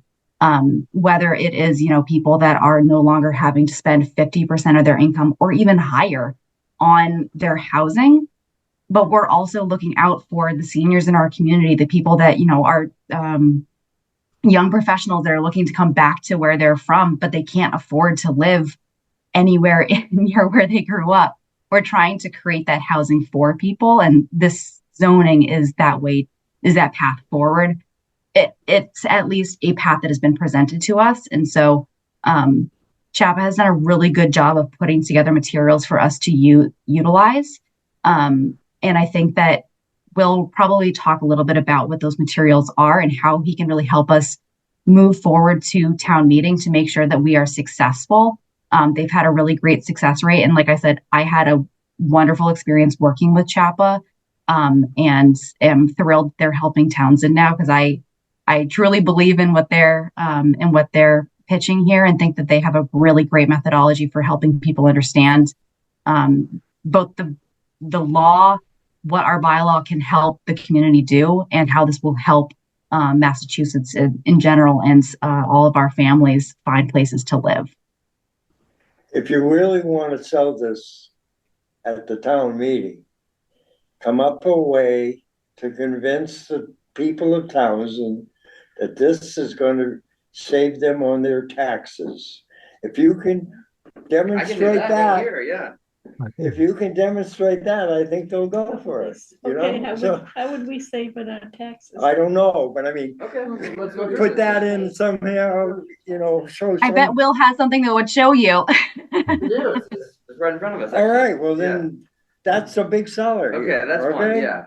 Great, so I'll go through that right now. Thank you, Aaron, for the kind words. But I will tell you that there are residents that will say, I want the town to stay the way it was. I don't care if my taxes go up. That will, yeah, Or that will find happen. another way to bring revenue to the town versus housing. Yeah, that's guaranteed to happen. And, you know, I understand kind of maybe based on the feedback you're hearing in town, it might feel like this is impossible right now. But I've mapped at the end. If you look at your surrounding communities, all the ones that have had deadlines at the end of last year in this region have passed it. It's not like it's an impossible thing, Right. right? Right. Statewide, it has an 81% passage rate. I'm sure it's gonna pass. The bylaw itself is gonna pass. Yeah. So just Will we see fruit from the plant? I don't know. no, that we don't know, right? But your job is to make a plan that works and that you can pass. And so I'm trying to help you do that. I'm trying to help you sell I that think it plan, will pass. and it can be done. It's not hopeless. I'm happy with the plan we've come up with. Yeah, Yeah. I think it will pass too. Well, I don't want to, I'm not in a position to cut you short, but maybe you could buzz through really quick the argument of Yeah. increasing the tax base and revenue. Yeah, absolutely, absolutely. And we That would actually, be a big if anyone's focus. interested, the author of this study is giving a presentation on Wednesday, and you're all welcome to attend it, and I can send that to you because he'll give a better summary of it than me. But going over the study, this was done by the Massachusetts Taxpayers Foundation, which is a nonpartisan think tank that analyzes how various policies will affect taxpayers. So it's not a partisan agenda. You look into them. I think they're pretty well respected. And what they did is they identified 57 communities with population between 20 and 40,000, so larger communities, but these things generally hold. And they split them in half into communities with the largest population growth and the smallest population growth, which is pretty well correlated with housing development. And then they compared those communities in terms of the tax levy, home value, taxes as a percent of income, and non-property tax revenue sources. And I don't have the state aid for schools portion of this in this presentation, but they did that analysis as well, which I can share with you later. So if we can go on to the next slide. So first, home values, which is an important part of your total tax revenue. I think people are concerned sometimes that adding new housing will reduce their own home values, and that has turned out not to be true. The communities with the highest rate of growth saw home values increase by about 6% more than towns with lower rates of growth. So it's pretty clear across the state that adding new housing is not depreciating surrounding property values and is actually tending to increase them more. We can go on to the next slide. And then property taxes, the share of income. This is usually what people care about the most, right? It's what applies to them. And they found out that in 2007, these communities that were of similar populations had similar property taxes as a percent of income, a little higher in the top ones that later grew. And then by 2022, communities with higher rates of growth had not seen a significant growth in property taxes as a share of income, whereas you'd seen a slightly larger growth, very slight, in communities with low growth. So that's not showing that property taxes were going down as a percentage of income, but it's at least showing that new housing was not driving people's property taxes up as a percentage of their income. Moving forward. In terms of the total tax levy, unsurprisingly, communities that grew more, the top 28, saw a decent bit higher growth in total tax levy, about 7%, than communities that were on the lower end of growth. And keep moving on. And then again, growth in total local receipts, you're seeing about a 20% higher higher local receipts for communities in the top half for growth. So can you contextualize, so particularly in this area where, as with many throughout the state having budget shortfalls, these top 28, bottom 29, what were their rates of housing growth? Do you know, or what size of growth did they have? Like to have this increase in local receipts? Yeah, I think I'd have to pull the full study, Okay. which I have, but That's right. Yeah. I don't have it right now. But yeah, I don't think I can pull those numbers off the top of my head. Yeah, Good. but I can definitely get it to you. And if you have questions about anything, you want a statistic, reach out to me. I'll try to get it for you. Okay, go on to the next slide. No, maybe I bridged this too much. Okay, so I bridged it a bit, but they also have some more research on how state aid for schools has changed, and that one's especially significant in that communities that have seen higher housing growth have seen much more aid from the state for their schools. So that can be a really positive influence on local finances. And I'm not the expert on this, so if you're confused, see some confusion. The author of this study, president of the Massachusetts Taxpayers Foundation, is presenting on Wednesday, and you can hear it right from the source. Not having read the study, I think a common theme you've heard throughout here is that being outside 495 in a more rural community without septic and water and all public water in all places, there's a general sentiment, even with our schools, that, you know, Boston inside 495, that whole city area makes a lot of policies and programs that focus more On them. Yeah. and it'd be interesting to read, but I would imagine most of the sample size for this doesn't focus on more rural communities like us, and they Yeah, that focus is true. greater on the inside 495 area, which is fine and, you know, relatively valid, but certainly for us, I don't imagine the public will get too deep into that, but there may be similar trends, but it may not be as replicated. Yeah, I think these were all done with communities with populations between 20 and 40,000. So sure.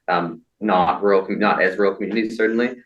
But I don't think a study's been done on just rural communities, or not that I know of yet, although we can ask the Taxpayer Foundation. I would doubt it. I would doubt it too. Yeah. I would doubt it.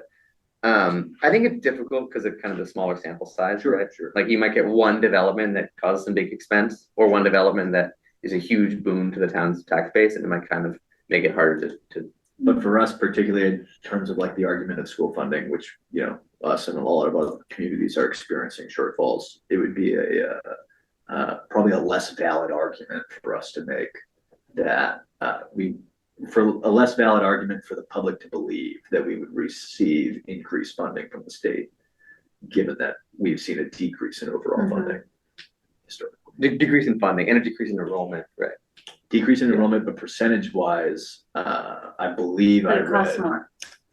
like the contribution from the state went from 60%, you know, decades ago to down to like Now the 40%. town is picking up Nothing. almost 60%. Almost 60% of our town budget goes Yeah, to the 60 school. plus Yeah. percent of So- our receipts, tax receipts, go to the school. Because the state has refused to give us the funding. Yeah, But that's not a problem. But that's not a problem for you, that's a but, problem for but, sure. but it is a problem for the town. Yeah, and so I remember the last bit of this, it's that communities that have seen population growth see their state aid increase. New housing, again, might lead to some like modest population growth in Townsend, but realistically, you're not gonna have a huge increase. So I should get back to you with more information about the state aid, because it could be a good talking point for you if that's a major concern in town. Well, I don't think it's gonna be the primary, a swing thing, that subject, because the impact it would have, even assuming it wouldn't, you know, help with the school budget, is not gonna be the significant point here. True, Yeah. but you want to have that response, right? Yeah. You want to kind of have all the talking points you need. Okay, and this is something, and this is more for you than your community, although something you can share with your community too. As I was saying before, you look at the whole kind of like Western Central Mass region. A lot of your surrounding communities are adjacent small towns, so they haven't had a chance to vote on it yet.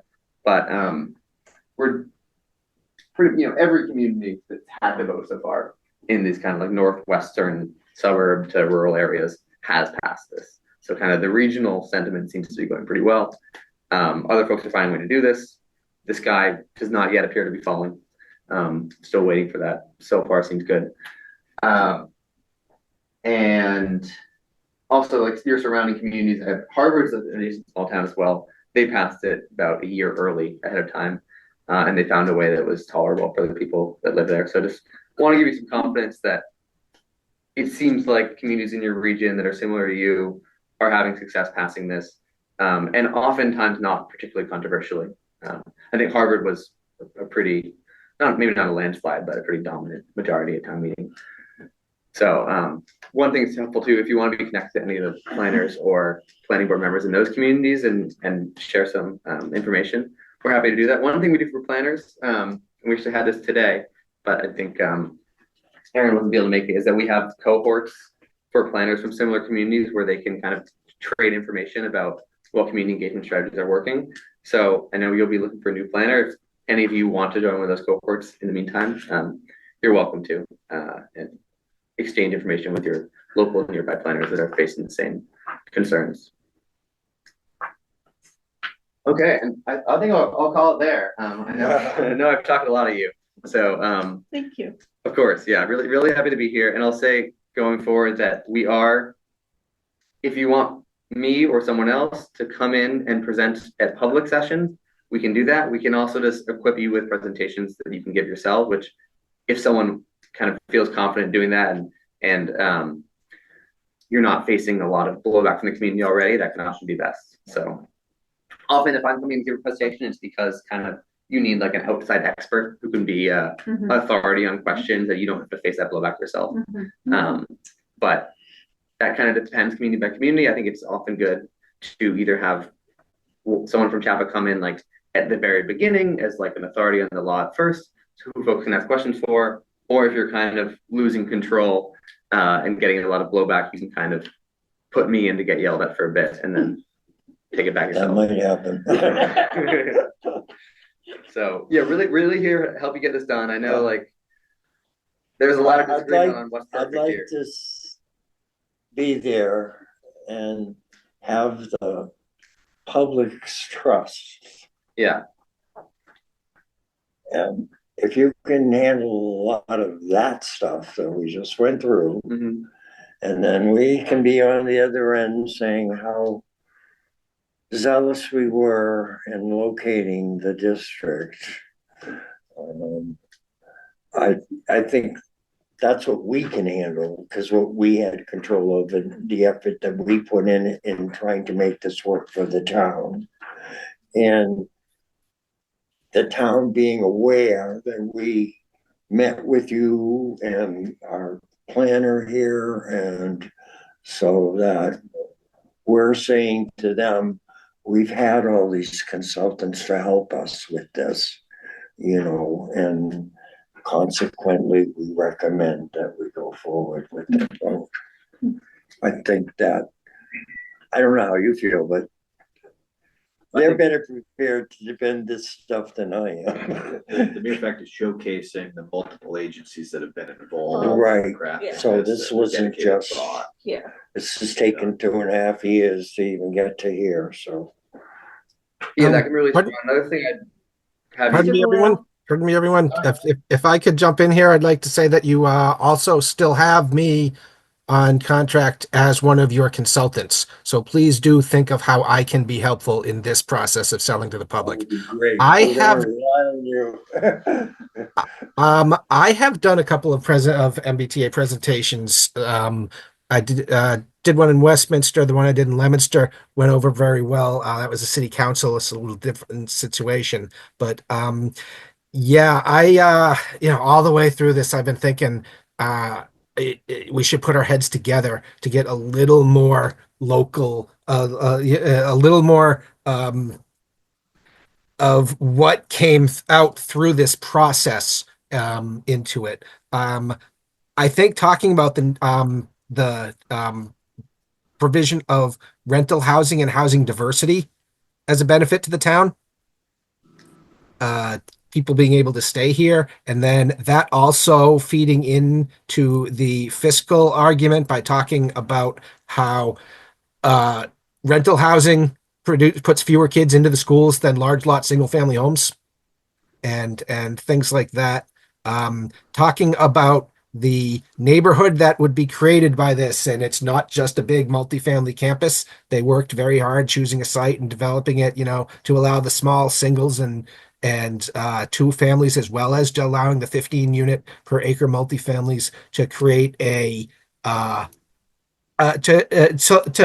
create like a mixed residential area that will have different styles of residential housing in it together. I think there's, the 30,000 foot view about the housing market is really, really helpful. And then bringing it more specifically into North Central Mass, where there is one of the worst rental housing in particular markets in America. I think that's something that really needs to bring in. But we're worse than Greater Boston when it comes to a rental market. So yeah, I think that we could do that. I'd like to put your presentation together with some of the stuff I've done. Yeah. Okay, well, thank you very much. Erin, did you have anything you wanted to say to close here?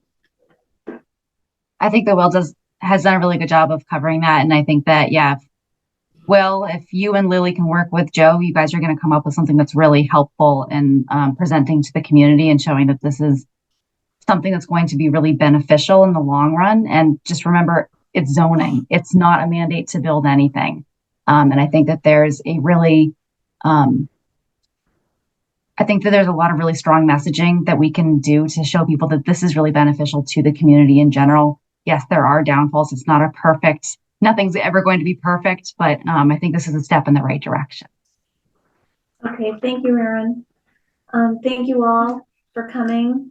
We do have some business that we have to get done tonight before our March 10th special meeting. Thank you, Will. And that's Thank you. Article 19.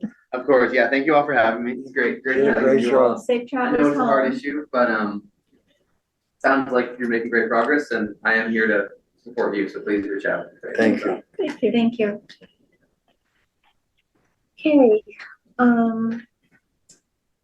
3.1 in our work session now is to discuss Article 19.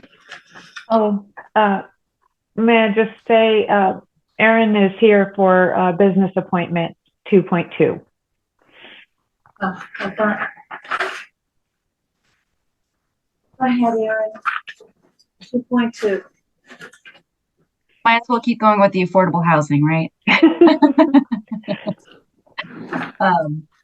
So sorry to keep bringing this up, guys, but this is the inclusionary zoning bylaw. So this is something that is already on the books in Townsend, but we are looking at altering it. So this would make it so that it is more effective. And when I say more effective, I mean the one that is currently on the books in Townsend has never been used. So we want something that may actually be utilized. So there's several things that we have looked at doing. I'll just start by saying that in order to create this bylaw, which is very much in draft form, I took language from other surrounding towns' bylaws. So these are things that have already passed state's muster. These are not things that we're just going to, throw spaghetti at the wall and see what sticks. These are things that have been done in other communities. I looked at communities that had all surrounding Townsend and said, okay, who has actually had affordable housing built? What sort of inclusionary zoning do they have? And then also looked at other communities that I thought had zoning that maybe hadn't been utilized as much, but I think would be really beneficial to Townsend. So that's kind of how I pulled those pieces together. So one of the biggest things is making some of this mandatory, which I know is a scary word, but sometimes the carrot is not enough. Clearly, the carrot has not been enough in Townsend, as the inclusionary zoning bylaw has never, or the affordable, what's it called now? The affordable housing conditional density bonus has never been used. So we're looking now at, instead of just having a carrot, providing a mandate, but for things that will make it more useful for developers. So some of the things that we're looking at, thank you, Beth. Some of the things that we're looking at changing are making it so that when somebody is creating a development, instead of saying you could have a higher density and we will, or if you create more housing, we will allow you to have a higher density, for instance, on your parcels, we're instead saying, okay, if you're going to be making a huge development, right? We're not talking 1, 2, 3 houses. I think in here I put 8 because that was what a neighboring community had used as their number. You might choose a higher number. But say, you know, if it's 8 units, so that could be 8 cottages, that could be 8 apartments, that could be 8 mansions. If you are putting 8 units into a development, then you would, if you go over that, then you would trigger a 10% affordability. So if you built 9, then you would have 1 that would be affordable. So that's kind of the idea, so that we are actually increasing our stock of affordable housing, because as it is right now, it has been pretty stagnant, and we're actually losing a lot of units. Especially in the next few years, we're going to have quite a few come off of our subsidized housing inventory. So we're looking to see how we can sort of combat that and also create affordable housing, because as Will was just talking about, we know that we need housing, and we need housing that people can afford, both big A affordable and little a affordable. So some of the other things that are in here are addressing non-conforming lots. So that's something that is also being discussed with the age-restricted development bylaw, and something that, you know, went to town meeting. This would actually address that as well. So this would take a lot that, for instance, is 1.5 acres instead of 2 acres, right?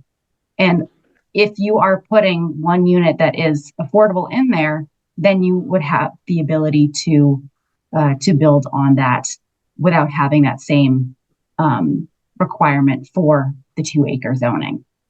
So it's giving, you know, that carrot once again, but something that might actually be really useful for a developer, that might actually lead to utilizing some of the properties that might be closer to walkable areas, or something that has been sitting for a while because it's 1.9 acres and not the 2 acres that you require.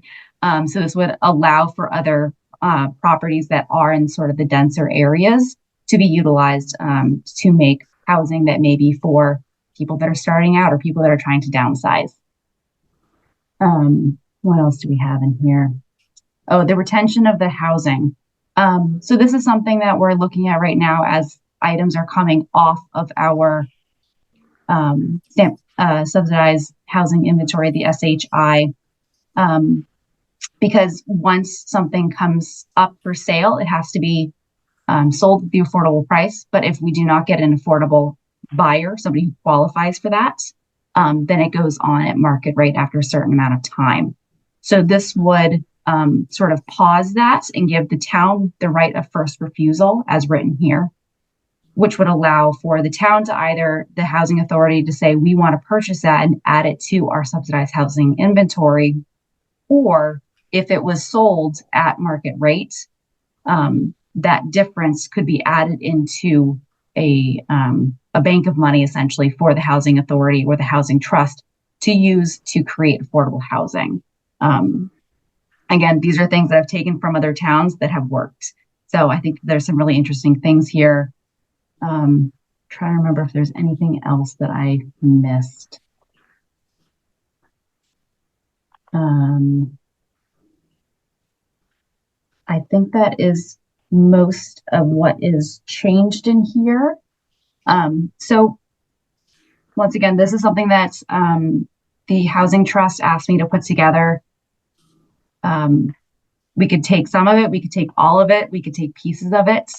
But I think that there's the way that the inclusionary or the affordable housing conditional density bonus bylaw is currently not working in its present form, and we need to look at how we might be able to change it. And I think that some of these changes could be really beneficial to the town in creating affordable housing and also utilizing lots that somehow have not been able to be utilized now and keeping more homes that are affordable. Yeah, I think that's about it. I think it's a great job, Erin. Erin, I liked everything I saw here. This was excellent. I'm glad you like it. I worked hard. Yes. The only part that I have Here a we little, I need Wait to for spend it. a little more time in is how all this deed structure stuff works and the formulas related to them. But overall, it's excellent. It's a great program, I think. So And we Great. probably need to change so that it can become something that's viable versus something that just sits on the books. right, I think what the hardest part of this is the affordable process. The affordable, it's costly. So if you only have 8 units, or you'll allow 8 units, and then a developer on the same parcel, and I think it can be done. I think you can use 1.5 acres and have more than 9 units, depending on how you work it out and what size, and then you could probably have more affordable in that. So you add the affordable unit, but that developer has to be able to afford a CHAPA affiliate to do the whole process of getting the affordable buyer. That can be $15,000 to $25,000 for 1 unit.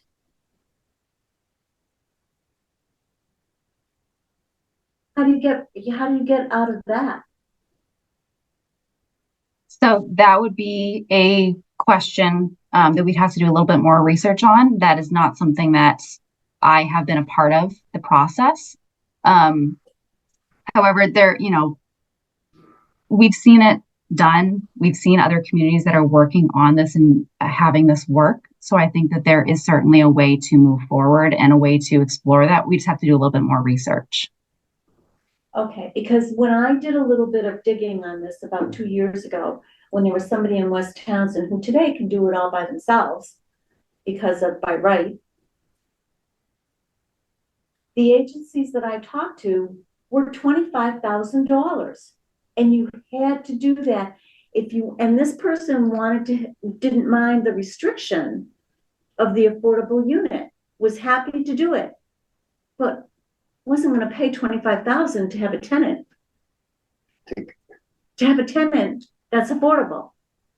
Because you have to go through the process. So maybe You when can't I just talked say- to this Yeah. person and I was talking about it, she Right, said, that's well, what I mean. It doesn't 15,000 would be the least. Yeah, so you have to go through it's the, just Somebody a with an buzzword. accessory apartment that's happy to have it used as an affordable within that affordable price range as a tenant it was cost prohibitive.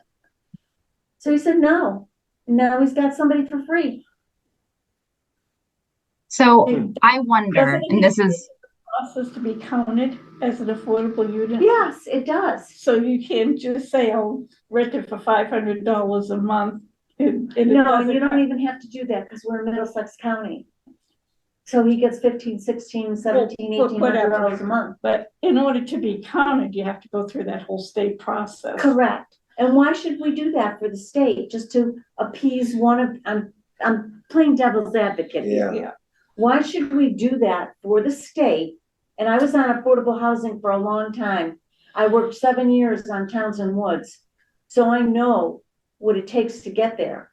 But in that case, it was HUD that did all the lottery. The town didn't pay. Right. and we got those units in perpetuity or 100 years, whatever. Okay, but how do you make the argument, even to the town?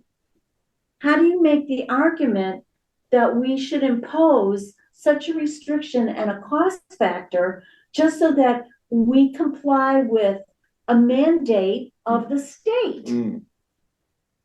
Yeah,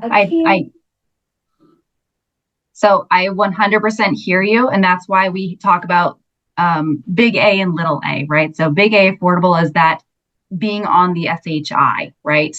And the little a affordable is things that, right, you're renting that place for $500 instead of $2,500. So what it could be also is that, this might be something that's a larger conversation, something that we have to discuss with Adam. But does it have to be something that goes onto the subsidized housing inventory, or is it something that is merely deed restricted to be at a certain percentage? And that's one thing that actually I forgot about, and I'm sorry. So one of the things that we added into here is that we will have the pricing looked at so every 5 years, as we're supposed to do the housing production plan, we're also supposed to look at what those affordable levels are, because we can dictate what that affordability level is to a certain extent. It does not necessarily have to be dictated by the state, by HUD. As I spoke, Veronica Kell and I had a meeting with the Massachusetts branch of HUD, and they said that we could make it a town bylaw that essentially shifts that. So that we could have a deeper affordability or a different affordability, and have that. I would have it reviewed with the housing production plan. So it's not something that is, you hear stories about, rent controlled apartments in New York City that are still stuck on $200 a month because they've been passed down through families. It wouldn't necessarily be that. We'd have to revisit it so that it is something that can be maintained, but something that we could continue to look at.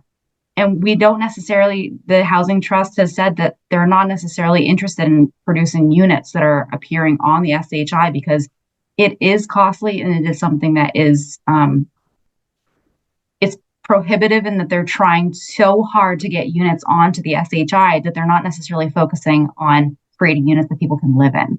And so I think that if we can add that in somehow, and maybe that's, like I said, a conversation to have with Adam, if we can say, it's affordable by deed restriction and that it has to be at, I'm making this number up, 70% of what you would, charge market rate or something like that, so that you can have that affordability without having to go through that whole process. I have no problem with trying to do actual affordable housing and us as a town wanting to have a percentage available to people, but not at a prohibitive cost to the owner. It's not fair. It's just not fair. It won't happen. It won't happen. Right. Yeah, understandable. I like, I do like everything that you outlined here. And I don't know, I just might go with 10 units or more and 10%, because again, if we have areas that have water and sandy soil, we can certainly make that happen as long as the Board of Health says, that. And of course, here we're looking at affordability. We're not looking at age restricted, or aging in place kind of things. So kudos. Thank you. Thank you. Sure, absolutely. I don't know if you want to pass that particular discussion along to Adam and see if this could be presented. I'm not sure if also inclusionary is the right word. Yeah. That didn't hit me well when I first read it. I would almost, with the verbiage that's in here, go back to quote unquote affordable. That is the goal. What does inclusionary mean? I mean, so inclusionary is inclusionary is looking at being able to have all people be able to afford it, right? So seniors who are on a budget, young families starting out, or somebody who is moving out on their own for the first time or something like that, young family. So that's I think affordable would cover it, Yeah, okay? Sure. And let's just say what it is, yeah, okay? And everybody agrees that we would like to be able to say, there is affordability of housing, whether it be rental or purchase in Townsend. Are we? I think that's what the board feels. So you don't need that word, but, the rest of it's great. I mean, I read this once and, so everything that's been presented is well presented, and I kind of like everything I see. My concerns are understanding these deed restrictions and how they work, and how these values are determined. And I think I'm okay with the deed restrictions, the attorneys will take care of it and it will be explained, and that if somebody wanted to do this, right, they're,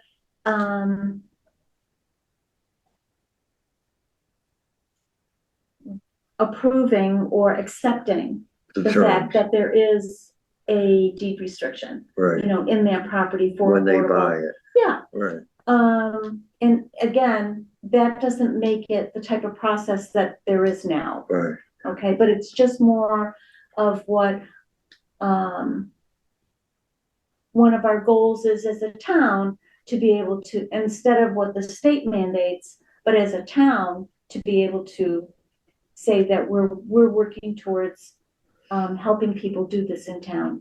right. And accomplish related it. to the economics or the incomes in this town. Right. The other question I have is, I want a clear vision of enforcement. When there's a violation, how does it work and what do we do? Well, I think the 5-year look back, Are there fines, or who enforces it, or? well, that can be added to whatever fine schedule that we have. Okay, I don't think it should be within the bylaw. Remember, we set a separate. I don't mean a specific fine, Okay, how it will be enforced. I think it's a 5-year look. And then if there's a problem, then what? I think if somebody is going to agree with doing this unit under this guideline versus the state's affordability count, you're not gonna have a problem of abuse. What kind of abuse are you looking at? Like, what do you? Well, I anticipate? mean, just right now, we have special permits for different kinds of situations. And then we have applicants that come in with different situations, and they violate the bylaw, and it's never enforced, and and the town physically doesn't have anyone monitoring or enforcing that or even seeing that. So you can have it as a requirement, but if nobody's going to implement or do it, then you really have gained nothing. Well, I imagine they would need to get a permit to do this to begin with. Right. They would have a permit, but what happens, permits issued with some kind of requirement on it, and that individual violates that. At what point? Yeah. Where are you talking in the process? Well, Because it would be the building commissioner? well, we've had that happen with the building commissioner, okay? Acknowledging a violation, citing fines, right? Number one, top of mind. Right, yeah, you know what I'm I talking know about. who you're talking about. So, like, what was the good? I I mean, know. so- I just don't look at this as the same thing as that situation at all. well, I just look at it, the town as it is today doesn't really have a fine enforcement. So what do you say? So Well, so you're no, saying wait, he- I he presented this at an old Board of Selectmen's meeting maybe 2 years ago, okay? And the answer was the town didn't want to pay for legal costs. Right, Oh, that was that situation. right? Okay. So that's when I'm like, Beth, any comment on how you think the process might be if there was an issue? Or Aaron? On the enforcement, if it's a special permit, is the planning board the SPGA in this case? Is this a planning board process, Erin? So basically like a special permit? I would imagine so, unless the planning board believes that it should lie with a different entity, but I would think that it's, yes, a planning board. Yeah, so like any other special permit, I guess the enforcement would be the building inspector, right? And then, yeah, that's what I would imagine. It could be too, especially with the deed restrictions, that it might be Mhm. something that has to be reviewed more closely, but we could have them submit that. I mean, that is something that's, it has to be registered with the registry of deeds anyways. We could request a copy of that to close out their building permit and otherwise issue fines. Or maybe the deed Mhm. restriction portion, which is for an affordable unit, goes to the trust, the housing authority or the trust. Mhm. Not, Yeah, not Yeah, us. if they There. hold the deed Right. or Yeah. for that unit. Yeah. would it be a lien on a deed? Would it be a lien on a deed? If they violated, Yeah, I think so, but then you'd have a lawyer for that. I mean, I would give it to the trust.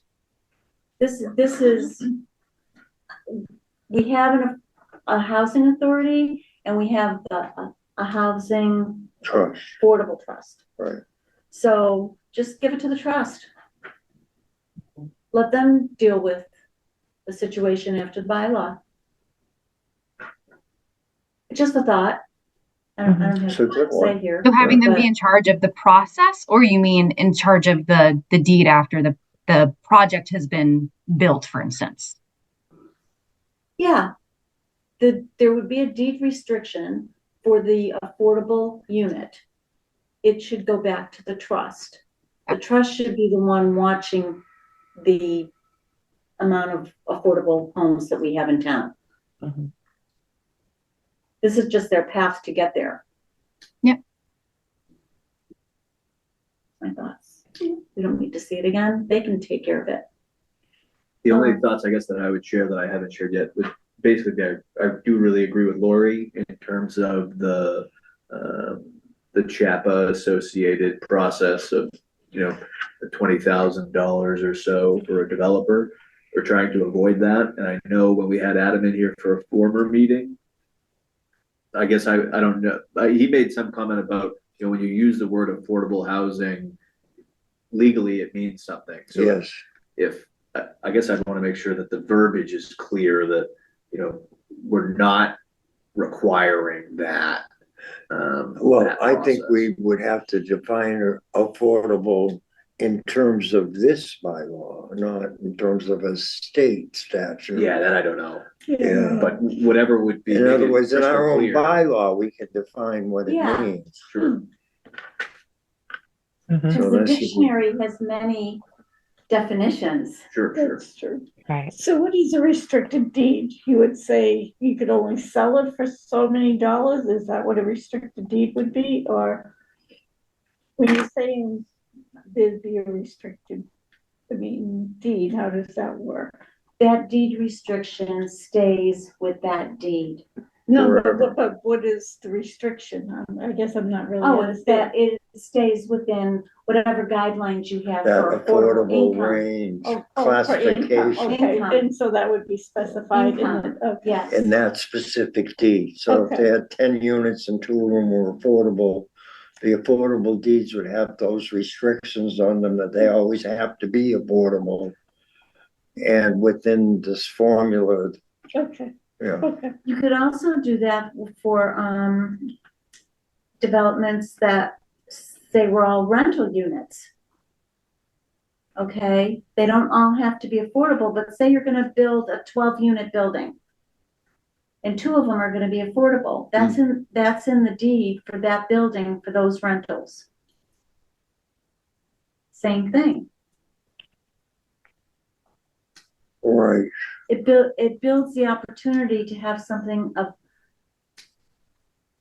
that a lower income person could afford. No, I know the purpose and the intent and how that would work. The question I always ask is, all right, so what happens when an incident occurs?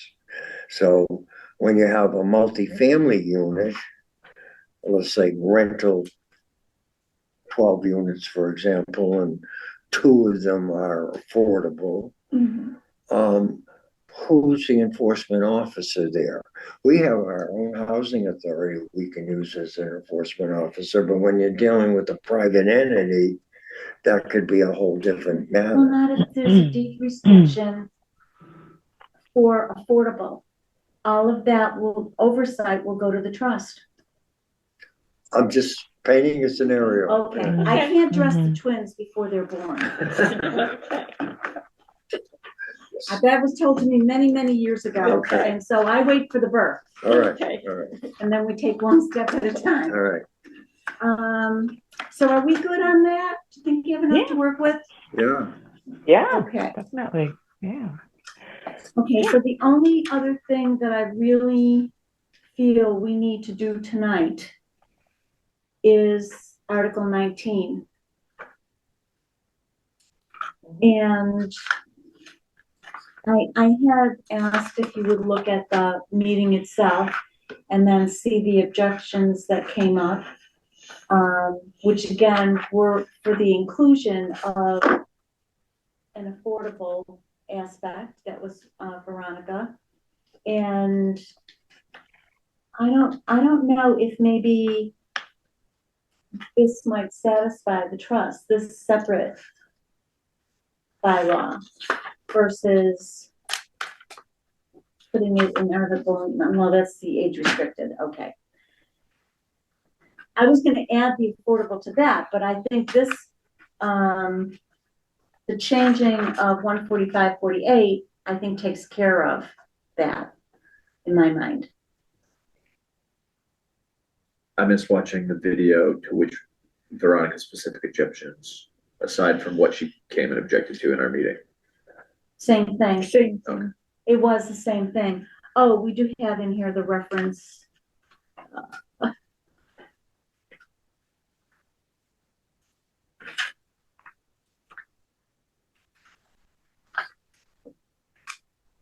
The note is for discussion, write any amendments you want for March 10th that we would send to Adam before the meeting. And then you had for reference was the meeting minutes of January 9th, which has Veronica's comment, my comment about affordability clause was not part of the public hearing. And the Veronica was about the ADU bylaw.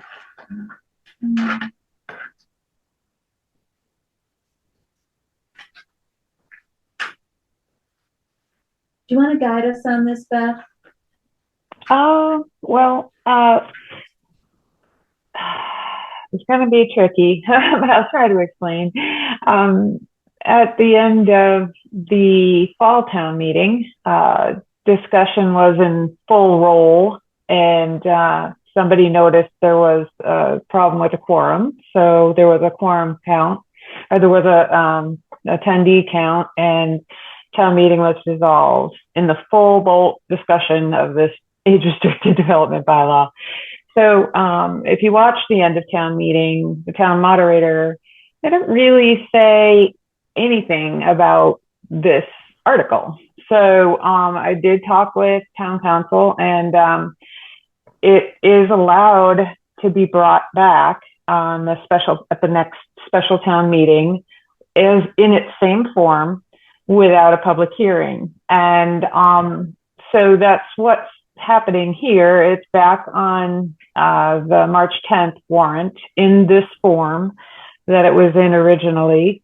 And the planning board may, if you are interested, not change it at all. It may also make a floor amendment, which will be pre-written and previewed before March 10th, and change any of the amendments that are listed in the, in the warrant article.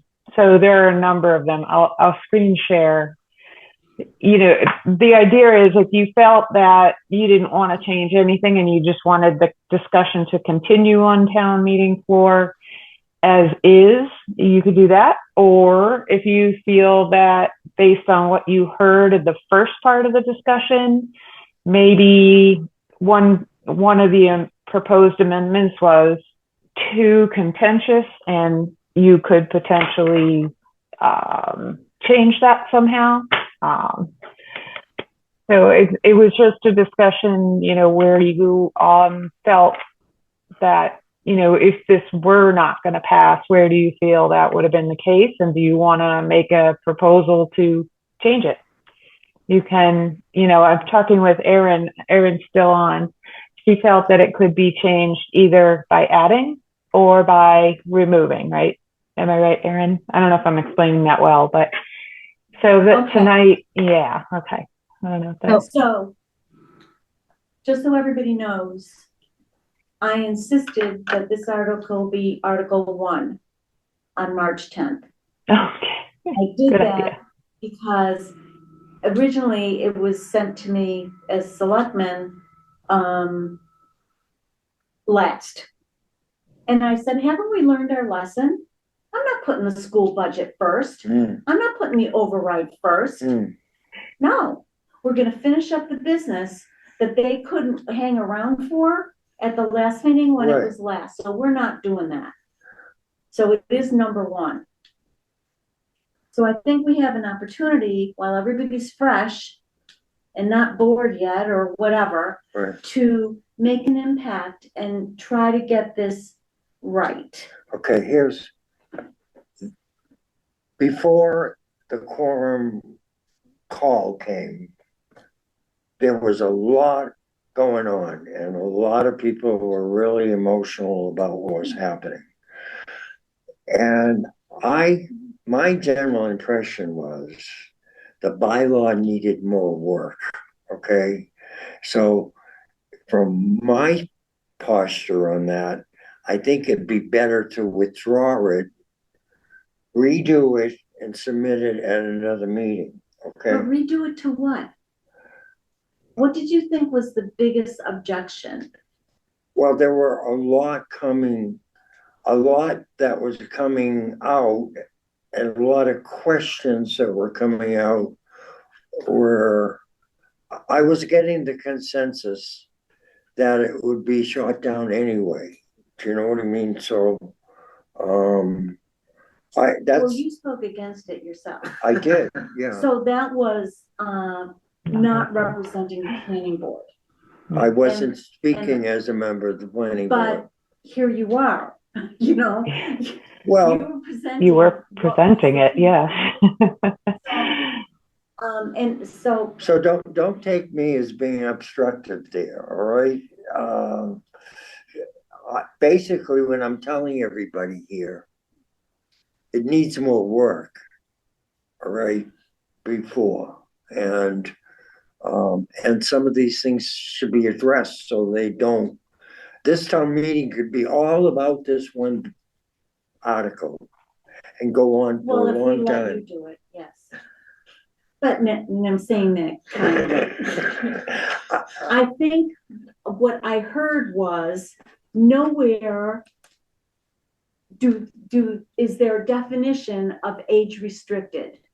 Yet our intent in our minds, when people come before us, it's 55 and over, 62 and over. That's the age restrictive part, but it doesn't say that anywhere in the amendment. not only that, people were very confused about a lot of the terminology and what it Well, meant. part of it was, the wanting the inclusion, Veronica's part, on affordable. And I really think that that now is transferred to the other zoning bylaw. This has gotta be age restricted. It has to spell out what age restricted is. That was the biggest question. Just, I thought, it You were doesn't say, there. I know, but didn't it say, I meant to bring it with me, but didn't it say 55 in there? We say it when we've seen plans come before us, they're doing 55 and over. They're saying it. They're gonna do aging in place. Okay, so in my mind anyway, I'm looking at 55 and over, at least 55 and over, or 62. The problem that came in, and I don't see why we cannot fix this. The problem that came in was, well, what if they die? Or why do you just have one? It's not limited to, yes, they're 2 bedrooms, but it's not limited to like little 10-year-old Susie can live there.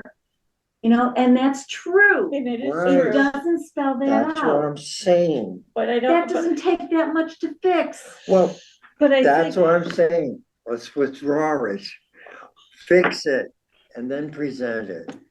You have an opportunity to fix it here. That's what we're saying. You have that opportunity. Well, then. To do It's that. on the warrant already.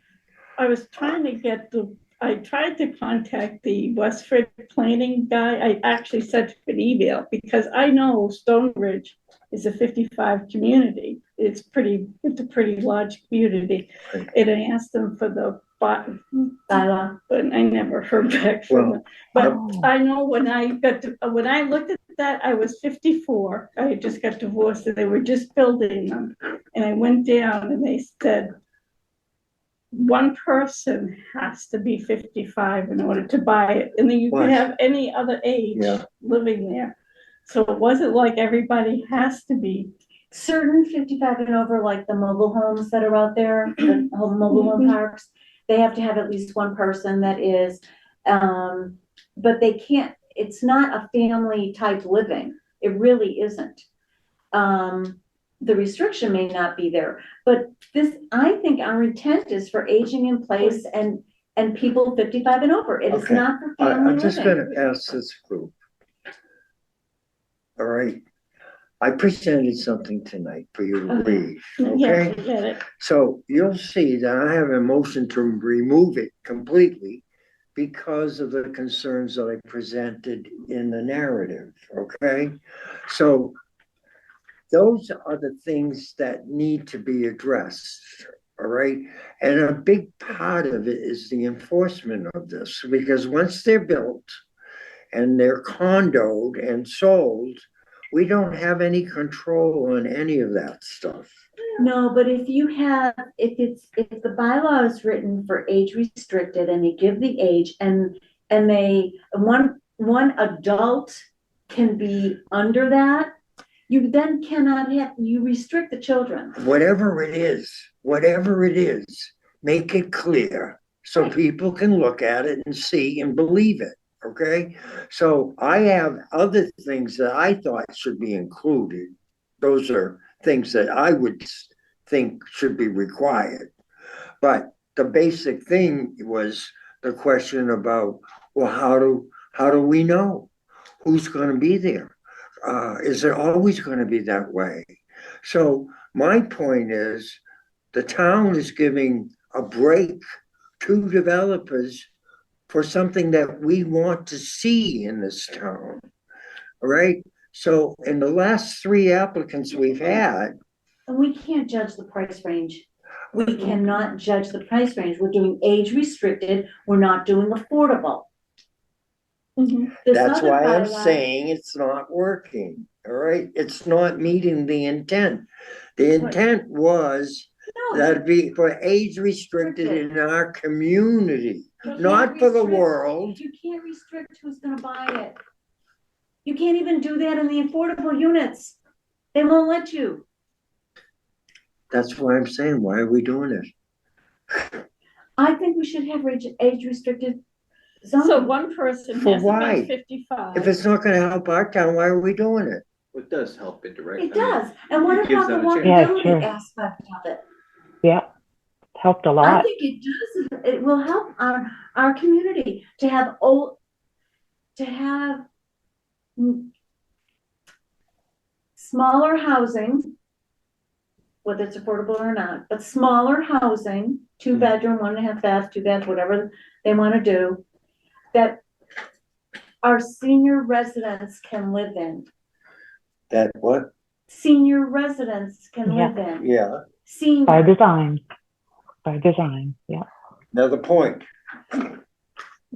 what did you say? By design. By design. By design. That's what it was done originally, but you want to take it a little further. You know, the design isn't enough. It doesn't make it age restricted.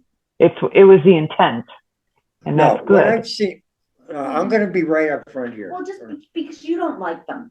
There's something. No, that's not true. In the design. Don't turn that around. I'm not opposed to this. Okay. Right? I'm make not it that you opposed would to like any type of housing. So I'm making that very clear tonight, Okay. all right? How can we change it that pleases you? We went through 3 of these recently.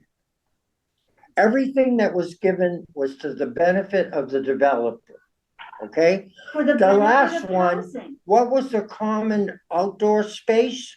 A picnic table. The previous one, where was the rubbish removal? The farthest part from where the occupants would be. These are people in wheelchairs and walkers. Are they gonna walk there? These developers are only focused on what they wanna give you. Why? You know what? Not all elderly are disabled. Who knows who's gonna be there? That's right. Right. But believe me, if you're elderly, the odds of you being on a walker or in chair or on a wheelchair are far greater than if they're 45 years old. I'm not listening to that. Well, I'm sorry. I'm thinking of, I'm living there, right? So that's what's going on. I mean, look at the first one that came in. I had to cite them on the elevation of the floor height. Well, that's what you're here for. That is what you're No. here for. No, I shouldn't have to. In other words, No, we that's- need somebody on the board that's able to do that because not all of us would point that out. right, and I'm not And gonna we be here appreciate forever, okay? Well, All right, but the Yeah. point is, they need to focus on the occupants of these buildings, okay? Not just how many units they can get there, all right? And that's what angers me the most. they're creating They're housing. not giving us what we expect. They're creating housing. But if the housing's not appropriate for the age, then Then it's not aging housing, it's not, I mean, they come in with a floor plan and say, I have a handicap bathroom, and they think they did everything they need to do, right? That's not, No, we caught them on the first floor laundry. I don't wanna nitpick here, but like if you talk about trash, you know, if you're in a wheelchair and need a You're not walker, taking out your you're trash. gonna have your nephew or somebody your, else take Yeah. the or a trash. And I'll volunteer. come Yeah. help you.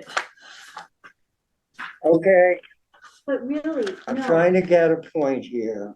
I'm- And think it's it's a not good just idea. about age restricted housing. I wanted to introduce another bylaw about multifamily housing, okay? Where, But that the- can be another bylaw. again, I would I'm like just a trying to multi-bylaw. point things I out would to like people. that. So that the next planning board comes in here and just has something to base something on when they look at a presentation.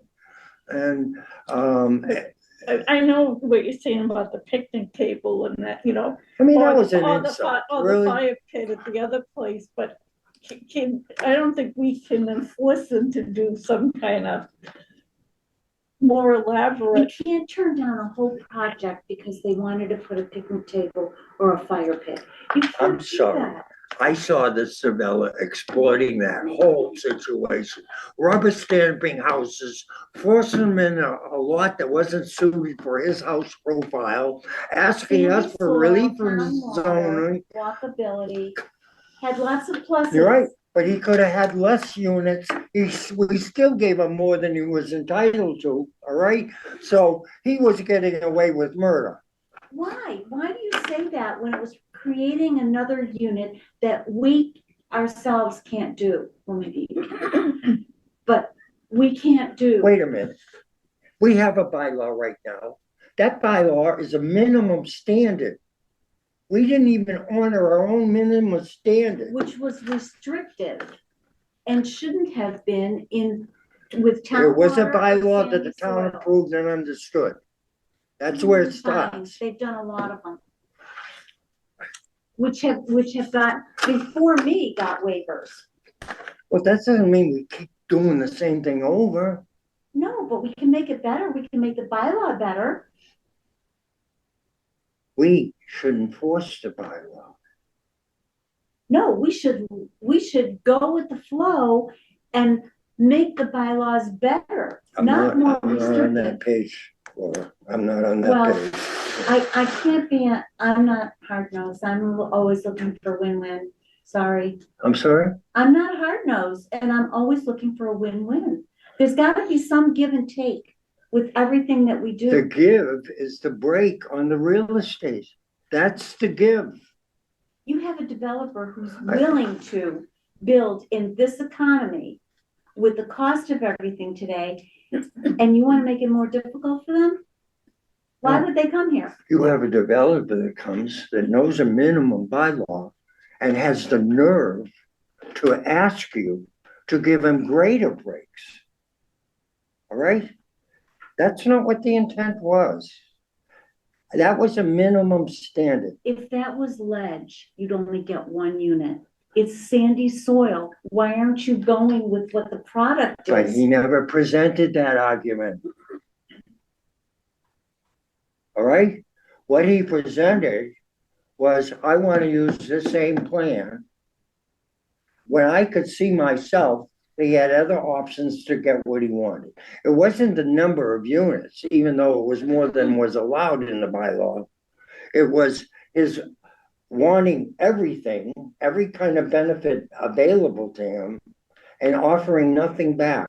Okay, so there've been many other plans come before us, and they've all had a waiver of this or that or something else after review of the planning board. So it's not the first one, but I understand that you're very upset with this particular situation. Does that mean that from now on, nobody gets anything? Excuse me. I've been on this board. I approved 2 of them. Okay? So don't say I'm opposed to it. No, well, I'm saying because you're very upset by what happened with this one. Does that mean now nobody's gonna get any? No, what it meant is he go back to the drawing board and come up with something that works. That's what it meant. But what if it's not cost effective to do that? Or he's belly aching to you about how much it costs him to get that far, and he doesn't want to invest any more money. He doesn't have to bellyache to me. Anybody who comes in here has got to spend a lot of money before they come sit in front of Right. us. And I'm not only upset with the applicant, I'm upset with the consultant. Because the consultant should have read those bylaws and say, well, you can't do that without getting a special permit, or you can't do that without meeting your zoning relief, okay? So that, I know what happened. If that consultant was responsible and professional, he would have told that applicant right away he couldn't do what he wanted, Okay. all right? The other side, there's Then, another let me side. finish, please, all right? So then the applicant said, I don't care, they're pretty lenient, let's give it a shot, we'll see what we get. We'll shoot for the moon and, shoot for the stars and settle for the moon. And that's exactly what happened. And you know It went what? from a greater number of units even to, and it made a concession, a mediation. Okay, and then the mediation on the side yards, okay? And then a picnic table for the elderly. So there's something called highest and best use. And when you're engineering something for somebody or, like this, Mhm. they're gonna give you, look at the plan, and they're going to give you, well, this is what I think is the highest and best use, but we will have to go for some waivers. So you have, God's not making any land anymore. I said there was an opportunity here to make a statement, this is our bylaw, you want relief from it, you want the special use, make it work. He had options. So but the concessions he wanted were not just on one thing, they were on multiple things, okay? That's what angered me. I don't mind helping a guy out. I'm sorry. And I respect your opinion, I do, Thank you. but I respect yours too, because but somewhat, it just seemed to me like it's out on the street now. Go to Townsend and you're gonna get what you want. You know what I mean? That's what bothers me the I most. don't think that's it at all. They have to spend a lot of money with their own land. I can't even imagine if they had to buy land today. Okay, because it's astronomical, and then think they can build something on it. You're fronting, if it's a single, 500, with the land, just to build it, like $500,000. It's hoping crazy. The market is gonna be intact in 3-6 months, whenever you finish it. Right. It isn't like we have a ton of people coming in here No. wanting to work with us, and I understand, okay, but look at what's really happening, all right? You, me, taxpayers are subsidizing this from our own town, okay? we As well subsidize as- everything, I know, everything. all right? So that's okay. And I don't have a problem with helping people and contributing to a cause. I think you'll find I'm one of the best advocates for that kind of thing, okay? The problem here is that's only the answer. There's technologies, there's techniques that can deliver the same product or the same results. And that's what upsets me, okay? Because that developer made no concessions. Right? And then we approved a plan that wasn't even revised. He never even resubmitted. I felt Okay. comfortable with the process that we had and what we did, and I know we may disagree, throughout this board, and that's okay. No, I'm just trying to get a policy here so that this doesn't repeat itself. And I'm not in confrontation with my peers, okay? That's it. We have to agree on a policy and stick to it. I have a hard time, kind of what Lori mentioned earlier, saying this is the law. There's absolutely zero exception for anything. Unless you're the president and pardon Nixon. And you could be a felon. And you can hide a laptop with the FBI. So, All right, you Dad. know what I mean? You There's some big things in this world and we can only control a little bit of it. Why can't we use common sense? The only thing I can say, it's out on a forum. We have an opportunity to discuss it and think about it and make a decision. I'm not trying to be obstructive. I just want to have proper oversight so we can walk away tall, knowing that we looked at it and this is what we came up with. All right. And I don't want it to be a divisionary thing with you people. You know what I mean? But again, it's another view, it's another perspective and another opinion. And collectively, we all should benefit from all of that information. Beth, I really want this age restricted.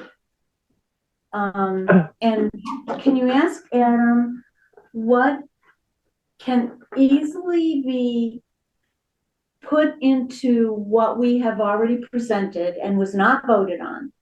Yep. But what could be put into this that will define what the age restrictive is? Can we have no children or no one under 40 okay, with this 55 and, of course, now we're saying we can't have the big age gap difference, but, you know, I don't know, just ask him what, I know that he must know about other bylaws that have age restrictive definitive. Yeah. Okay, Like other towns must have age restricted bylaws if they have big. the state does too. Yeah. But. And they're the ones earlier that- version, yeah, Okay. the earlier version we were working on had it, I think. So we're gonna go way back, but he was right. He said it at town meeting that I would an like to- earlier version had that in there. Okay, I made some commentary on that. In other words, those are the topics I think we should consider, all right? And those are things that it's not just the age part, it's other components to make that better. We already have design in there, which we have to, Well- which we have the purview of. Right, so part of that, I think, should be included in our multifamily bylaw. But that's a different bylaw. I- Can't we just get the age restrictive out of the way? We addressed Look at affordable them, see tonight. what you think you do with any of it, if it applies or not, you know, Okay, but, I'm really looking for the KISS method. what? Keep it Okay, simple. Keep it simple. Stupid. This is the Oh, last well, one. I didn't finish it. Not Don't for you. embarrass me. So that's, I mean, are you in agreement? Is the board in agreement with trying to get something with the KISS method that can attain our age restrictive, definitive age restrictive bylaw? All right, Okay. can And you, multifamily, I would like to see that. okay, all right. Okay. My only point is, if we want to get this passed, okay, look at those topics and see if we can eliminate some of them at that town meeting, okay? From your comments, you mean? Yeah, What comments? I took it. 'Cause I don't- Oh. Did you, does everybody have this? Yeah. I didn't have that. I have a copy. Did you send it to Beth at all? Was it in their portal? No, I brought it here. Oh, okay. Can you send it to Beth? Yeah, I suppose. So it's the narrative that's important, all right? It's not the motion. Okay, Beth, I'm gonna leave it on the table with the rest of this in the packet for tonight. Okay. And Thank you. Would you please send it to Adam? Yes. And what is that? That is, It's Robert's comments, concerns. yeah. Those topics surface at the town meeting. Okay, Okay. so. So if we can- what you want to do tonight though is you got to really drill down and decide what you want to leave in or take out, because the meeting is March 10th, and what's going before town meeting is what you're seeing on the screen right now, and that's the original wording. So the planning board has to decide. I mean, I'll take it to town council, but you don't have a lot of time between now and March 10th. So if you want to meet again, I mean, you can meet next Monday and discuss it again, but you have to decide what it is you want to take in or what it is you want to pull out. And from what I'm hearing so far, you want to define age restricted, which makes sense. So you can amend the motion to add a section, I believe, to define what age restricted is, so that it's not a misnomer. Are you available to meet March 3rd just for this topic? Is that a Monday? I mean, if we have to, yeah, Yeah. Probably. Oh, Yeah. boy. March 3rd. Why don't you post for March 3rd for us to review this bylaw, please? All right. And ask Adam if he could send us some stuff or to be with us. Okay. I can- Yeah. Okay, I think we'll have a quorum for Okay. that, and that will be the only topic. I'm not doing another Right. 3-4 hour meeting. I just, Yep. Okay. March 3rd. No problem.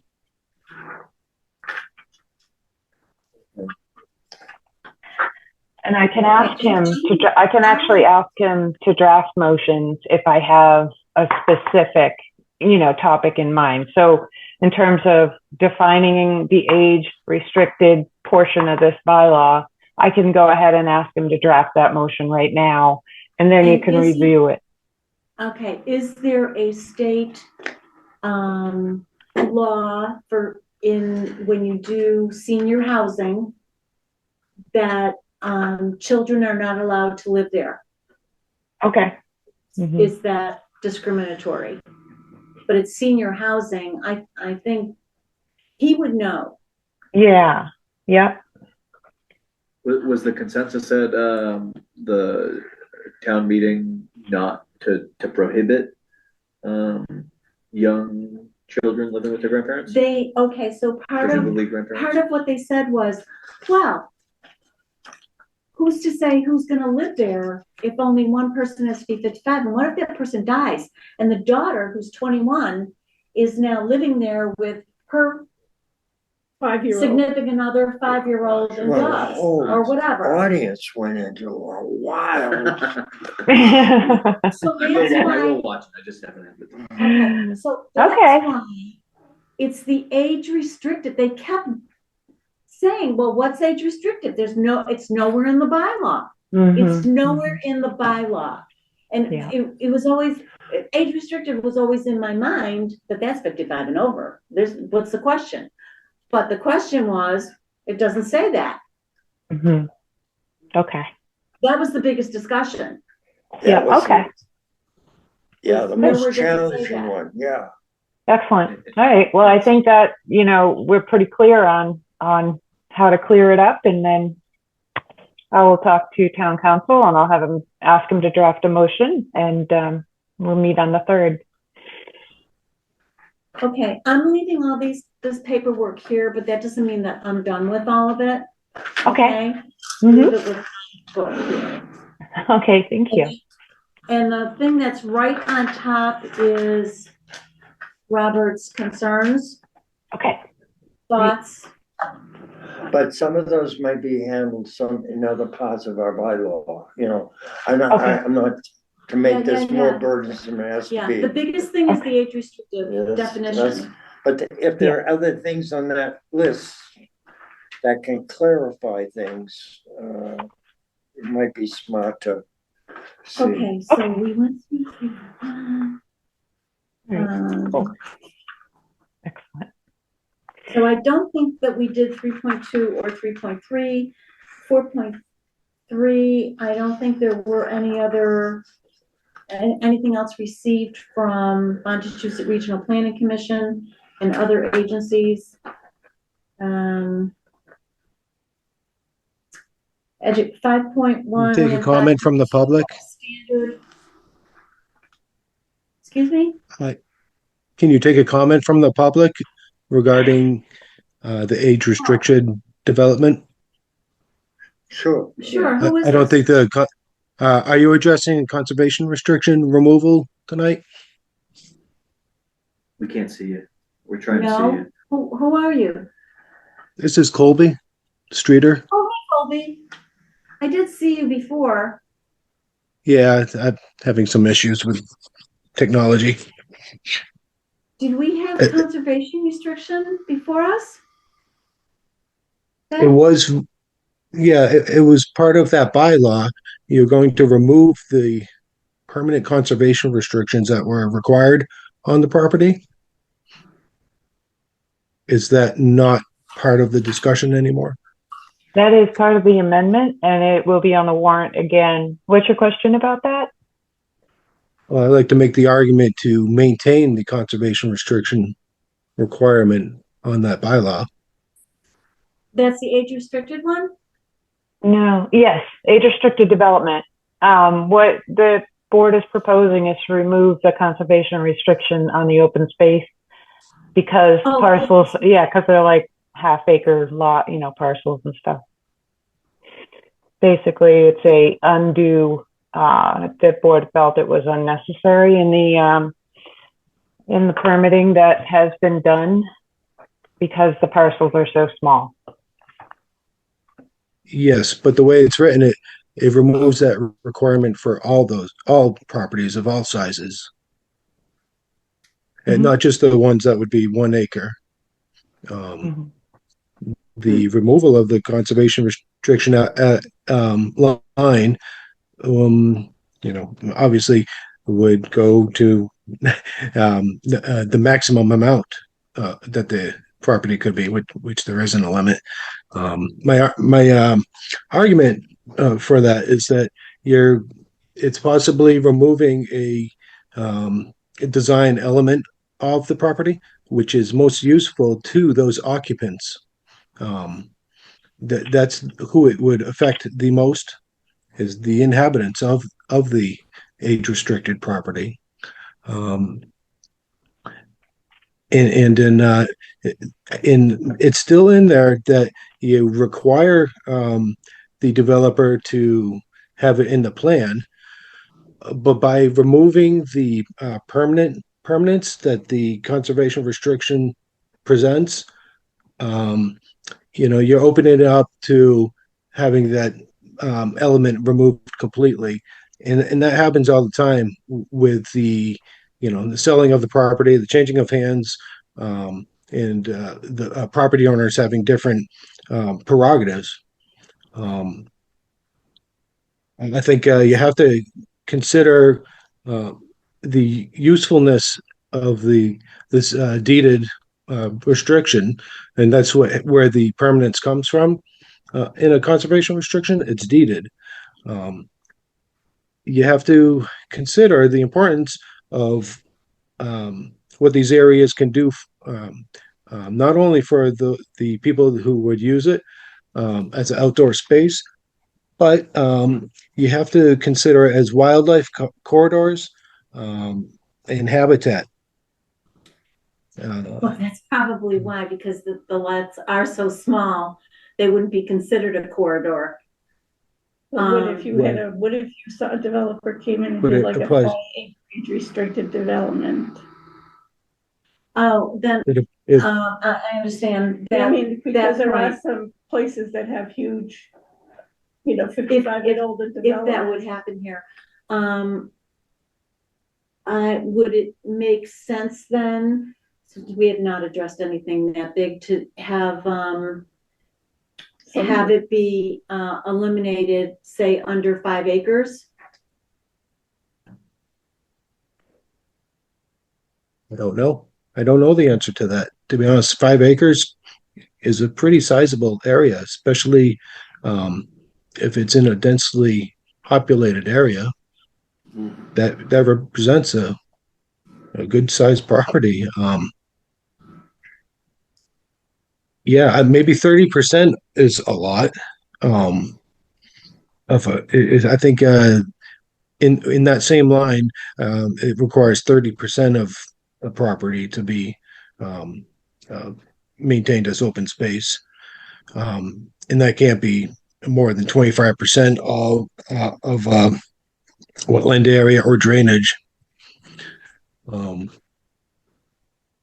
not an expert to say 5 acres that you can't have something protected in 5 acres. So maybe We've done 3 and under. Nothing has been bigger than that. but maybe because you never For age know, restricted. maybe say for under 5 acres, it doesn't apply, and anything over 5 acres, it applies. What do you think? I mean, there are, maybe you'll never come here, but I know I have relatives that live in very large 55 and older communities, that maybe have 50 to 100 units, but Good point. I can see his point. Not in town, probably not. To me, I in think town. 5 acres sounds like a lot, But just I see his point considering that it. at some point, Quickly. if somebody did propose a large parcel of like 40 acres, maybe you do want to have that in place. And maybe we say 5 acres or less, so you don't have to apply it. I We do don't have a know. density limit though, right? If it was 40, isn't it like 8 townhouses per acre or something. Isn't that in there? Written in there? Did we change that? Oh, here's another point. You do have if the waiver part of it passes, then you would be able to leave the CR in and waive it for small projects. Is that possible? Under the waiver section that you're hoping to add? So maybe you could, I mean, it's a lot of shifting around, but leave the CR requirement in there. And then if the second part passes, the waiver requirement, be able to waive it as part of your review. This occurred to me as well. That is a way that could be applied, but it could also be applied in reverse too, where conservation restrictions could be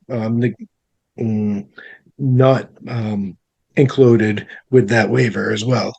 So, well, and I think it applies to all the elements, that waiver.